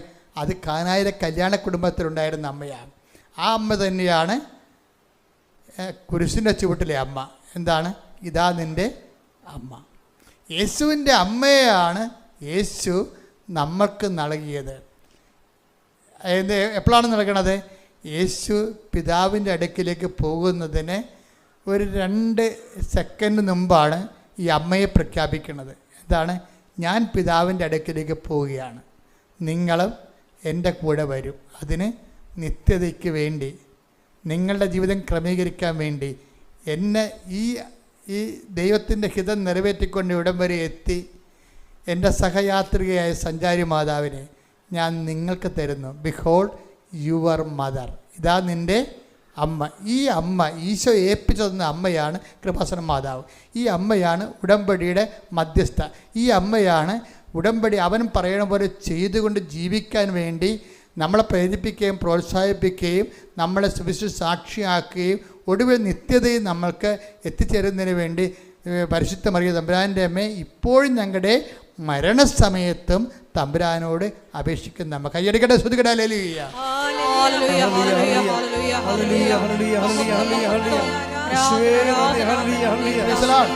അപ്പോൾ ഇതിൻ്റെ വിഷയം എന്ന് പറയുന്നത് ഈ ക്യാപിറ്റൽ ടൈറ്റിൽ മദർ ഓഫ് ജീസസിനെ ബിഹോൾഡ് യുവർ മദർ, ഇതാ നിൻ്റെ അമ്മയെന്നും പറഞ്ഞ് നമുക്ക് നൽകിയത് ആരാണ്? സഭയല്ല, പിന്നെ ആരാണ്? ഈശോയാണ്. അതാ വിഷയം. അതിൽ ഒരു മാറ്റം ഉണ്ടാകത്തില്ല. എന്താ വിഷയം? ഈശോയാണ് തൻ്റെ അമ്മയെ നമ്മൾക്ക് നൽകിയത്. ഈ അമ്മയുടെ മധ്യസ്ഥത്തിലാണ് നമ്മൾ ഉടമ്പടി ചെയ്ത് ദൈവഹിതപ്രകാരം ജീവിച്ചുകൊണ്ട് സുവിശേഷത്തിൻ്റെ സാക്ഷികളായി നിത്യത. അപ്പോൾ ഉടമ്പടി എന്ന് പറഞ്ഞാൽ എന്താണ്?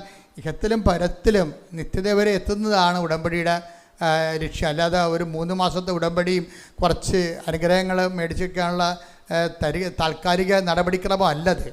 അപ്പം അതുകൊണ്ട് തന്നെയാണ് ദൈവം ഇതിനെ അംഗീകരിച്ചിട്ട് ഇത്രയും അടയാളം കാണിച്ചിട്ട് ഈ കാലഘട്ടത്തിൻ്റെ ആശ്വാസ കേന്ദ്രമായി കൃപാസന ശുശ്രൂഷ ദൈവം ഉയർത്തുന്നതിൻ്റെ പ്രധാനപ്പെട്ട കാര്യം അതാണ്. പ്രാർത്ഥിക്കുക. കർത്താവായ ദൈവമേ, ആന്തരിക അർത്ഥത്തിലെ ആധ്യാത്മികത ആവഹിക്കുന്നതിനും അനുവർത്തിക്കുന്നതിനും ക്രിസ്തുവിന്റെ ആധ്യാത്മികത ശുദ്ധ അമ്മയിലൂടെ അനുകരിക്കുന്നതിന് എന്നെ ശക്തമാക്കുന്നതിന് എനിക്കെല്ലാം ചെയ്യാൻ എന്നെ പ്രാപ്തമാക്കുന്നതിന് ഞാൻ നന്ദി പറയുന്ന നന്ദി, ആരാധന. Hallelujah, hallelujah, hallelujah, hallelujah, hallelujah. യേശുവേ ആരാധന, ആരാധന, ആരാധന. യേശുവേ നന്ദി, മഹത്വം, മഹത്വം.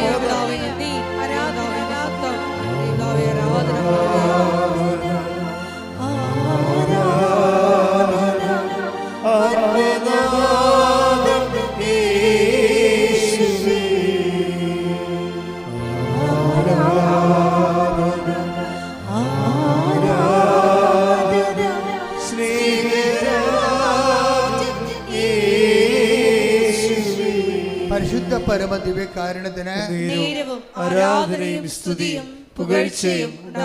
അതായത് ഈ എല്ലാ കാലങ്ങളിലും ഉണ്ടായിരുന്ന ഒരു പ്രശ്നമാണ്, നമ്മൾ മനുഷ്യന്മാരായത് കാരണം മാനുഷികമായ കാര്യങ്ങളിലേക്ക് ദൈവിക പദ്ധതിയെ മനസ്സിലാകാതിരിക്കുകയും അതിനെ അട്ടിമറിക്കാൻ ശ്രമിക്കുകയും ചെയ്യുന്നത്. ഇപ്പം നിങ്ങൾ പല സ്ഥലങ്ങളിൽ നിന്നും പല വിശ്വാസങ്ങളിൽ നിന്ന് വരുന്ന ആൾക്കാരാണ്. അപ്പം നിങ്ങൾ അനുഗ്രഹം കിട്ടുമെങ്കിൽ അതുപോലൊരു ദേവനാണ്, ദേവിയാണ് യേശു, അല്ലെങ്കിൽ അതുപോലെ ഒരു ആളാണ് യേശു എന്ന രീതിയിലേക്ക് നിങ്ങൾ യേശുവിനെ മിനിമൈസ് ചെയ്യും. യേശു അങ്ങനെ മിനിമൈസ് ചെയ്യാൻ പറ്റത്തില്ല. എന്താ കാര്യം? അവൻ്റെ നടപടിയെന്ന് പറയണത് മനുഷ്യരാശിയുടെ പാപത്തിനാണ്, മനുഷ്യരാശിയാണ്. ഈ ലോകത്തുള്ള മുഴുവൻ എക്കാലങ്ങളിലുള്ള മനുഷ്യരാശിയുടെ മുഴുവൻ പാപത്തിന് പരിഹാരമായി ദൈവത്താൽ നിയമിതനായവനാണ്. ദൈവത്തിൻ്റെ പദ്ധതികളോട് അവൻ നിശബ്ദമായി സർവ്വസമർപ്പണത്തോട് സഹകരിച്ചത് കൊണ്ടാണ് ദൈവം അവൻ്റെ മേലെ ശിക്ഷ നമുക്ക് രക്ഷയായത്. അതുകൊണ്ട് തന്നെ അവന് ദൈവത്തിന് പൂർണ്ണ പ്രസാദം കൊടുത്തത്. അതുകൊണ്ട് അവനാണ് പൂർണ്ണ പ്രസാദങ്ങളുടെ മധ്യസ്ഥനെന്ന് പറയണത്. അത് ആ സ്ഥാനം ആർക്കുമില്ല. കാര്യം എന്താ? അവനാണ് പാപത്തിന് പരിഹാരം ചെയ്തിട്ട് പിതാവിൻ്റെ മനസ്സിനെ പ്രസാദിപ്പിച്ചുകൊണ്ട് പിതാവാണ് അവന് പൂർണ്ണ പ്രസാദം കൊടുത്തിരിക്കുന്നത്. ആ രക്ഷാകരം നടപടിക്രമം. കാര്യം അവൻ ഒരേ സമയം ദൈവമാണ്, ഒരേ സമയം തന്നെ മനുഷ്യനുമാണ്. അതുകൊണ്ട് അവൻ ദൈവത്തിന് ഇടയിലും മനുഷ്യനും ഇടയിലുള്ള ഏക മധ്യസ്ഥനുമാണ്. കൈയടിക്കട്ടെ, സ്തുതിക്കട്ടെ. ഹല്ലേലൂയ, ഹല്ലേലൂയ, ഹല്ലേലൂയ, ഹല്ലേലൂയ, ഹല്ലേലൂയ. മഹത്വം, മഹത്വം, ആരാധന, ആരാധന.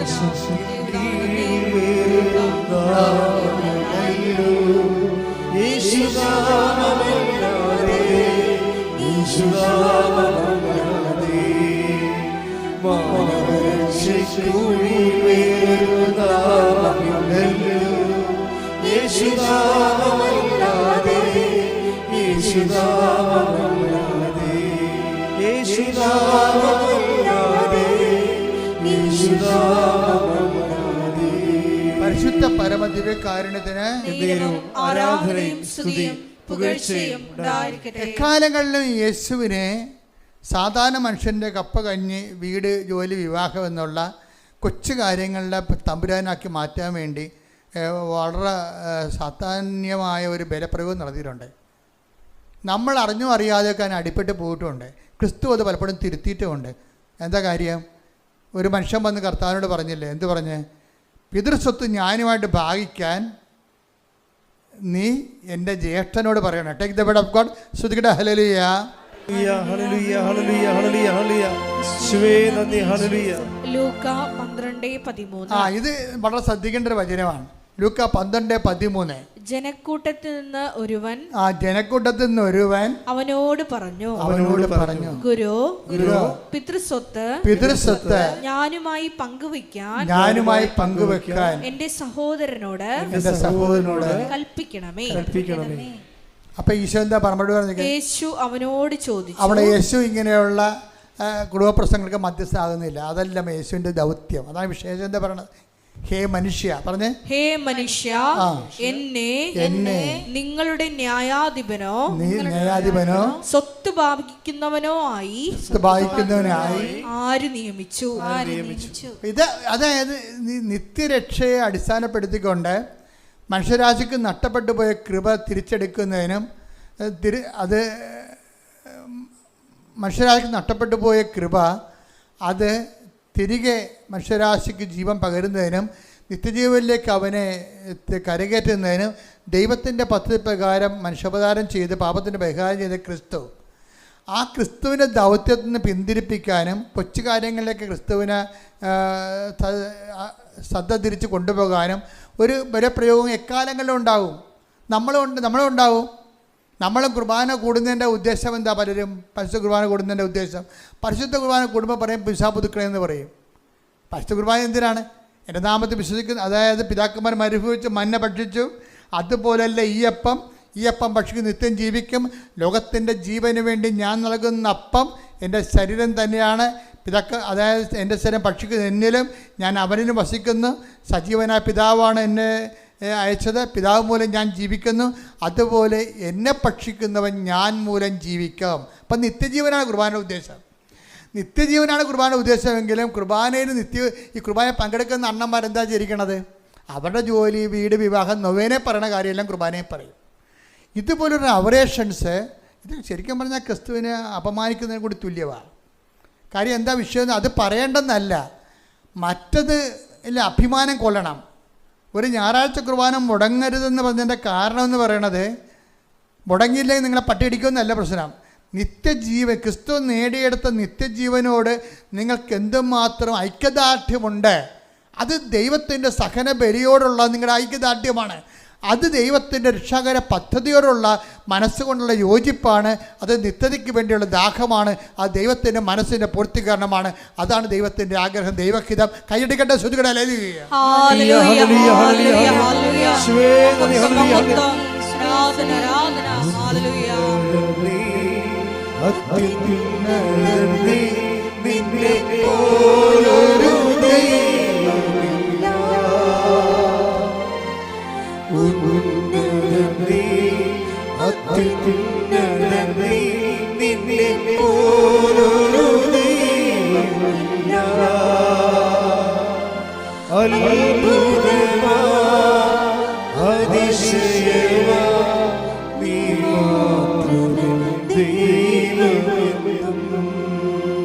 എന്നത് വരുന്ന ഒരു ദുരന്തം എന്താ അറിയാമോ? ഞാൻ പലപ്പോഴും ശ്രദ്ധിച്ചിട്ടുണ്ട്. ഇപ്പം ഞങ്ങളുടെ അടുത്ത് വന്ന് ഞങ്ങളെ കറക്റ്റ് ചെയ്യും. അതായത് ഇപ്പം കൃപാസനത്തിലും വേളാങ്കണ്ണിലൊക്കെ പോണ ആൾക്കാർ ഇടവകപ്പള്ളിയിൽ പോകത്തില്ല, കുമ്പസാരമില്ല, കുടുംബ പ്രാർത്ഥനയില്ല, ഒന്നുമില്ല. കെട്ടിയെടുത്ത് വേളാങ്കണ്ണി പോകും. ഇങ്ങനെ ഒരു വർഗമുണ്ട് ഇവിടെ. ഈ വർഗത്തിനാണ് സഭ ഇപ്പം നിശ്ചിതമായി കറക്റ്റ് ചെയ്തിരിക്കണത്. നിങ്ങൾ കറക്റ്റ് ചെയ്യുക, ആൾക്കാർ കറക്റ്റ് ചെയ്ത നിങ്ങളുടെ കാര്യം. പക്ഷേ സഭയുടെ ഉത്തരവാദിത്വം നിർവഹിച്ചു. എന്താ കാര്യം? അതായത് ക്രിസ്തു കേന്ദ്രീകൃതമായിരിക്കണം മനുഷ്യ ജീവിതം. അല്ലാതെ നിങ്ങൾ ഓരോ കാര്യം മക്കൾക്ക് വേണ്ടി ജോലി ചെയ്യാൻ വേണ്ടി വെള്ളാങ്കണ്ണി പോയി അല്ലെങ്കിൽ കൃപാസനത്തിൽ വന്ന് അങ്ങനെ ക്രിസ്തുവിന് ഇടവപ്പള്ളിയോട് ബന്ധമില്ല, ഇടവകയുടെ ആധ്യാത്മിക ജീവിതമായിട്ട് ബന്ധമില്ല, സുവിശേഷ സാക്ഷ്യമൊന്നുമില്ല, അനുഗ്രഹത്തിന് വേണ്ടി കറങ്ങി നടക്കുന്ന ആൾക്കാരില്ലേ, അവരെ സഭ ഇതിലൂടെ അവരുടെ ദിശാബോധം കറക്റ്റ് ചെയ്യുന്നുണ്ട്. ഇതിനകത്ത് ഞങ്ങൾക്ക് പിന്നെ പ്രശ്നമൊന്നുമില്ല. ഞങ്ങളിവിടെ വന്നു കഴിഞ്ഞാൽ നിങ്ങളെ കൊണ്ട് ഞാൻ എന്തുകൊണ്ടാണ് ജോസഫച്ചൻ പറഞ്ഞത് ഉടമ്പടി എടുത്താന്ന്? അച്ഛനെ കാണണമെന്ന് പറയുമ്പോൾ ഞാൻ ആദ്യത്തെ ചോദ്യം എന്താ? ഉടമ്പടി എടുത്താന്നേ ചോദിക്കത്തുള്ളൂ. ക്യാൻസറാണെങ്കിൽ എന്നൊക്കെ പറഞ്ഞാൽ നല്ല വിഷയം. അച്ഛനെ കാണണമെന്ന് പറഞ്ഞാൽ അപ്പം എന്ത് ചെയ്യും? ഉടമ്പടി എടുത്തോന്ന് ചോദിക്കും. എന്താ കാര്യം? ഉടമ്പടി എടുത്തു കഴിഞ്ഞാൽ എനിക്കറിയാം അവർ കത്തോലിക്കരും ക്രിസ്ത്യാനികളുമാണെങ്കിൽ അവരുടെ ജീവിതം ക്രിസ്തു കേന്ദ്രീകൃതമാക്കിയിട്ടുണ്ടെന്ന്. ക്രിസ്തു കേന്ദ്രീകൃതമാക്കാത്ത ഒരാൾ ചങ്ങാത്തം വെച്ചുകൊണ്ട് ആരെങ്കിലും വിളിച്ചു പറഞ്ഞുകൊണ്ടൊന്നും ഞാൻ കാണത്തില്ല. എന്താ കാര്യം? എൻ്റെ ലക്ഷ്യമെന്ന് പറഞ്ഞാൽ എന്താ? നിങ്ങളെ ക്രിസ്തുവുമായിട്ട് കൂട്ടിയിണക്കുക എന്നുള്ളതാണ്. അതിന് ഏറ്റവും ബെസ്റ്റ് ആളാരാണ്? അമ്മയെപ്പോലെ ആരുമില്ല, പരിശുദ്ധ അമ്മയെപ്പോലെ ആരുമില്ല. ക്രിസ്തുവിനെ ഒരു മനുഷ്യനുമായിട്ട് കൂട്ടിയിണക്കുക. ഞാനെപ്പോഴും ഓർക്കുകയെ ആ മനുഷ്യരോട് ഹേ മനുഷ്യ എന്ന് പറഞ്ഞില്ലേ, ഹേ മനുഷ്യ എന്ന് ഈശോ പറഞ്ഞില്ലേ, എന്നെ ആരാണ് നിങ്ങളുടെ സ്വത്ത് ബാധിക്കുന്നതാണ് നിശ്ചയിച്ചതെന്ന്. ആ ചോദ്യം അമ്മയാണ് ചോദിച്ചെങ്കിൽ ഈശോ അങ്ങനെ പറയുമോ? പറയത്തില്ല. അതാണ് അമ്മയുടെ സ്വാധീനം എന്ന് പറയണത്. നമ്മുടെ കുടുംബ പ്രശ്നത്തിന് അന്നും ഇന്നും അമ്മ തന്നെ ഉള്ളു. എന്താ കാര്യം? ഒരു മനുഷ്യൻ അവൻ്റെ പച്ചയായ കണ്ണീരിൻ്റെ കാലത്ത് അവൻ്റെ കൈ ഗ്രഹിക്കാൻ വേണ്ടി തന്നെയാണ് യേശുവിൻ്റെ ഏറ്റവും വലിയ കണ്ണീരിൻ്റെ കാലത്ത് ഇതാ നിൻ്റെ അമ്മയെന്നും പറഞ്ഞ് നമ്മളെ ഏൽപ്പിച്ചെങ്കിൽ കർത്താവിൻ്റെ മനസ്സ് നിറവേറുകയാണ് കൃപാസന ഉടമ്പടിയിലൂടെ. പ്രത്യേകിച്ച് സ്തുതിക്കട്ടെ. Hallelujah, hallelujah, hallelujah, hallelujah, hallelujah, hallelujah, hallelujah, hallelujah, hallelujah.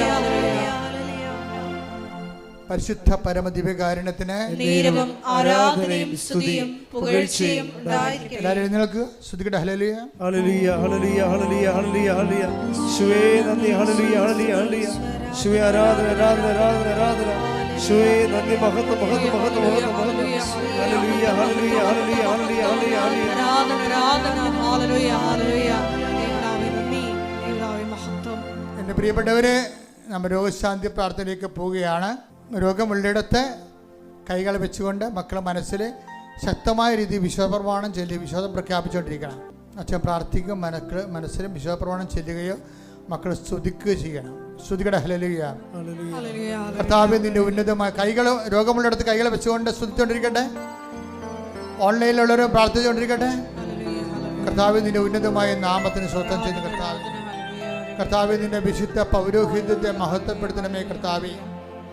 കർത്താവേ സഭയിലുള്ള സാന്നിധ്യം പ്രകടമാക്കണമേ. കർത്താവേ 39 വർഷം ഞാൻ അർപ്പിച്ച കൃപാന്റെ യോഗ്യതയാൽ കൃപാസന അൾത്താറെ ജീവനോടെ പ്രത്യക്ഷപ്പെട്ട പരിശുദ്ധ അമ്മയുടെ മാധ്യസ്ഥത്തിലെ കർത്താവ് അങ്ങയുടെ മക്കളെ ഞാൻ ആശീർവദിക്കുന്നു. കർത്താവിൻ്റെ കരുണ അടിപ്പണ പോലെ വൈദാഖാനം പോലെ കർത്താവിൻ്റെ തിരുമുറുവാർന്ന വരത്തിക്കരം കർത്താവ് അങ്ങയുടെ രോഗികളുടെ മേൽ വെക്കണമെന്ന് പ്രാർത്ഥിക്കുന്നത്. ഉച്ചമുതൽ ഉള്ളംകാല് വരെ കർത്താവിൻ്റെ രക്തം പടരട്ടെ. ആന്തരിക രോഗങ്ങൾ, സിസ്റ്റ് രോഗങ്ങൾ, അർസസ് രോഗങ്ങൾ, അൾസർ രോഗങ്ങൾ, PCOD രോഗങ്ങൾ, മുഴ രോഗങ്ങൾ, ക്യാൻസർ രോഗങ്ങൾ, സിസ്റ്റ് കർത്താവിൻ്റെ നാമത്തിൽ സൗഖ്യം പ്രാപിക്കട്ടെ.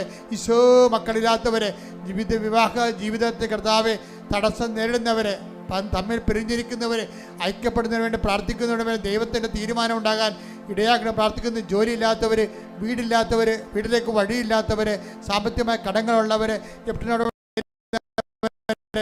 വിദേശ ജോലിക്ക് വേണ്ടി ശ്രമിക്കുന്നവർ, നാട്ടിലെ ജോലിക്ക് വേണ്ടി ശ്രമിക്കുന്നവർ, കർഷകർ, മത്സ്യത്തൊഴിലാളികൾ, അവരുടെ തൊഴിൽ മേഖല അനുഭവിക്കുന്ന പ്രയാസങ്ങൾ, ഓരോരോ വിഷയങ്ങൾക്ക് അസമാധാനം അനുഭവിക്കുന്ന കുടുംബങ്ങളിൽ സ്തുതിക്കട്ടെ. ഹല്ലേലൂയ. കർത്താവിന്റെ ഉന്നതമായ നാമത്തിൽ അഡ്മിഷന് വേണ്ടി ശ്രമിക്കുന്നവരെ, അഡ്മിഷൻ കിട്ടാൻ വേണ്ടി ശ്രമിക്കുന്നവരെ, ആശുപത്രി കിടക്കുന്നവരെ, ഓപ്പറേഷൻ നേരിടുന്നവരെ, ഫലിപ്പിക്കാൻ ഉദ്ദേശിക്കുന്നവരെ, വാങ്ങാൻ ഉദ്ദേശിക്കുന്നവരെ, എൻ്റെ കർത്താവിന്റെ ഉന്നതമായ നാമത്തിൽ സഭയുടെ അധികാരത്തിൽ കുരിശിന്റെ അടയാളത്തിൽ ദൈവത്തിന്റെ ശക്തിയാൽ എൻ്റെ മക്കളെ നിങ്ങൾ അനുഭവിക്കുന്ന ഓരോ ദുരിതങ്ങള്, ഓരോ ദോഷങ്ങള്, ഓരോ തടസ്സങ്ങള് യേശുവിന്റെ നാമത്തില് മാർഗ തടസ്സങ്ങള്, ജീവിത ദുരിതങ്ങള് യേശുവിന്റെ നാമത്തിൽ മാറിപ്പോകട്ടെ. ശ്രുതിക്കട്ടെ. Hallelujah, hallelujah, hallelujah, hallelujah. യേശുവേ ഹല്ലേലൂയ, ഹല്ലേലൂയ. ആരാധന, ഹല്ലേലൂയ.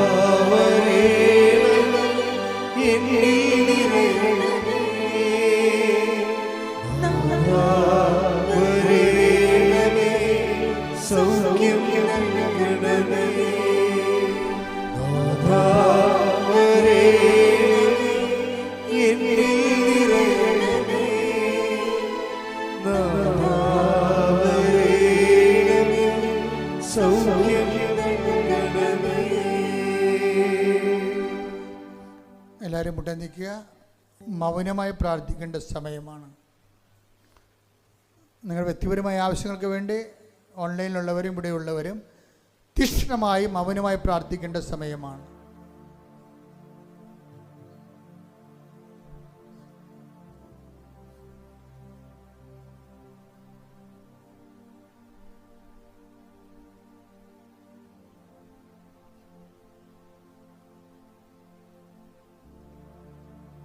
അതിതീക്ഷ്ണമായി ഈ നിമിഷം മക്കൾ പ്രാർത്ഥിക്കുന്ന വിഷയത്തിൻ്റെ മേലെ എത്രയും പെട്ടെന്ന് സാക്ഷ്യം പറയാൻ ദൈവം നിങ്ങളെ സഹായിക്കും.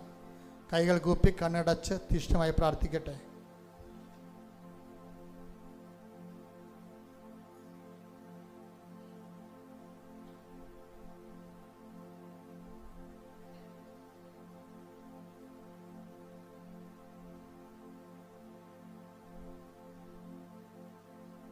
ശ്രുതികട ഹല്ലേലൂയ. ഹല്ലേലൂയ ഹല്ലേലൂയ ഹല്ലേലൂയ യേശുവേ നന്ദി. Hallelujah hallelujah hallelujah hallelujah hallelujah hallelujah hallelujah hallelujah. യേശുവേ നന്ദി. Hallelujah hallelujah hallelujah hallelujah hallelujah hallelujah hallelujah hallelujah. യേശുവേ ആരാധന ആരാധന. ശിരസ്സ് നമിച്ച് ദിവ്യകാരുണ്യനാഥന്റെ ഹല്ലേലൂയ hallelujah hallelujah hallelujah hallelujah hallelujah. യേശുവേ നന്ദി നന്ദി നന്ദി നന്ദി. യേശുവേ ആരാധന ആരാധന ആരാധന.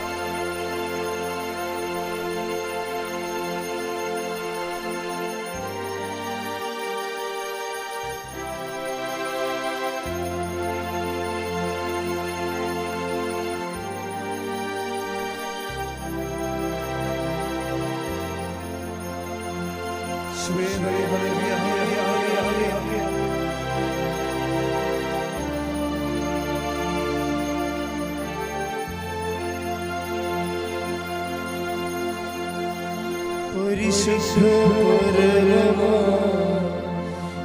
ദിവ്യകാരുണ്യമേ എന്നുമെന്നും അങ്ങേക്ക് ആരാധന. പരിശുദ്ധ പരമമാ ദിവ്യകാരുണ്യമേ എന്നുമെന്നും അങ്ങേക്ക് ആരാധന. പരിശുദ്ധ പരമമാ ദിവ്യകാരുണ്യമേ എന്നുമെന്നും അങ്ങേക്ക് ആരാധന.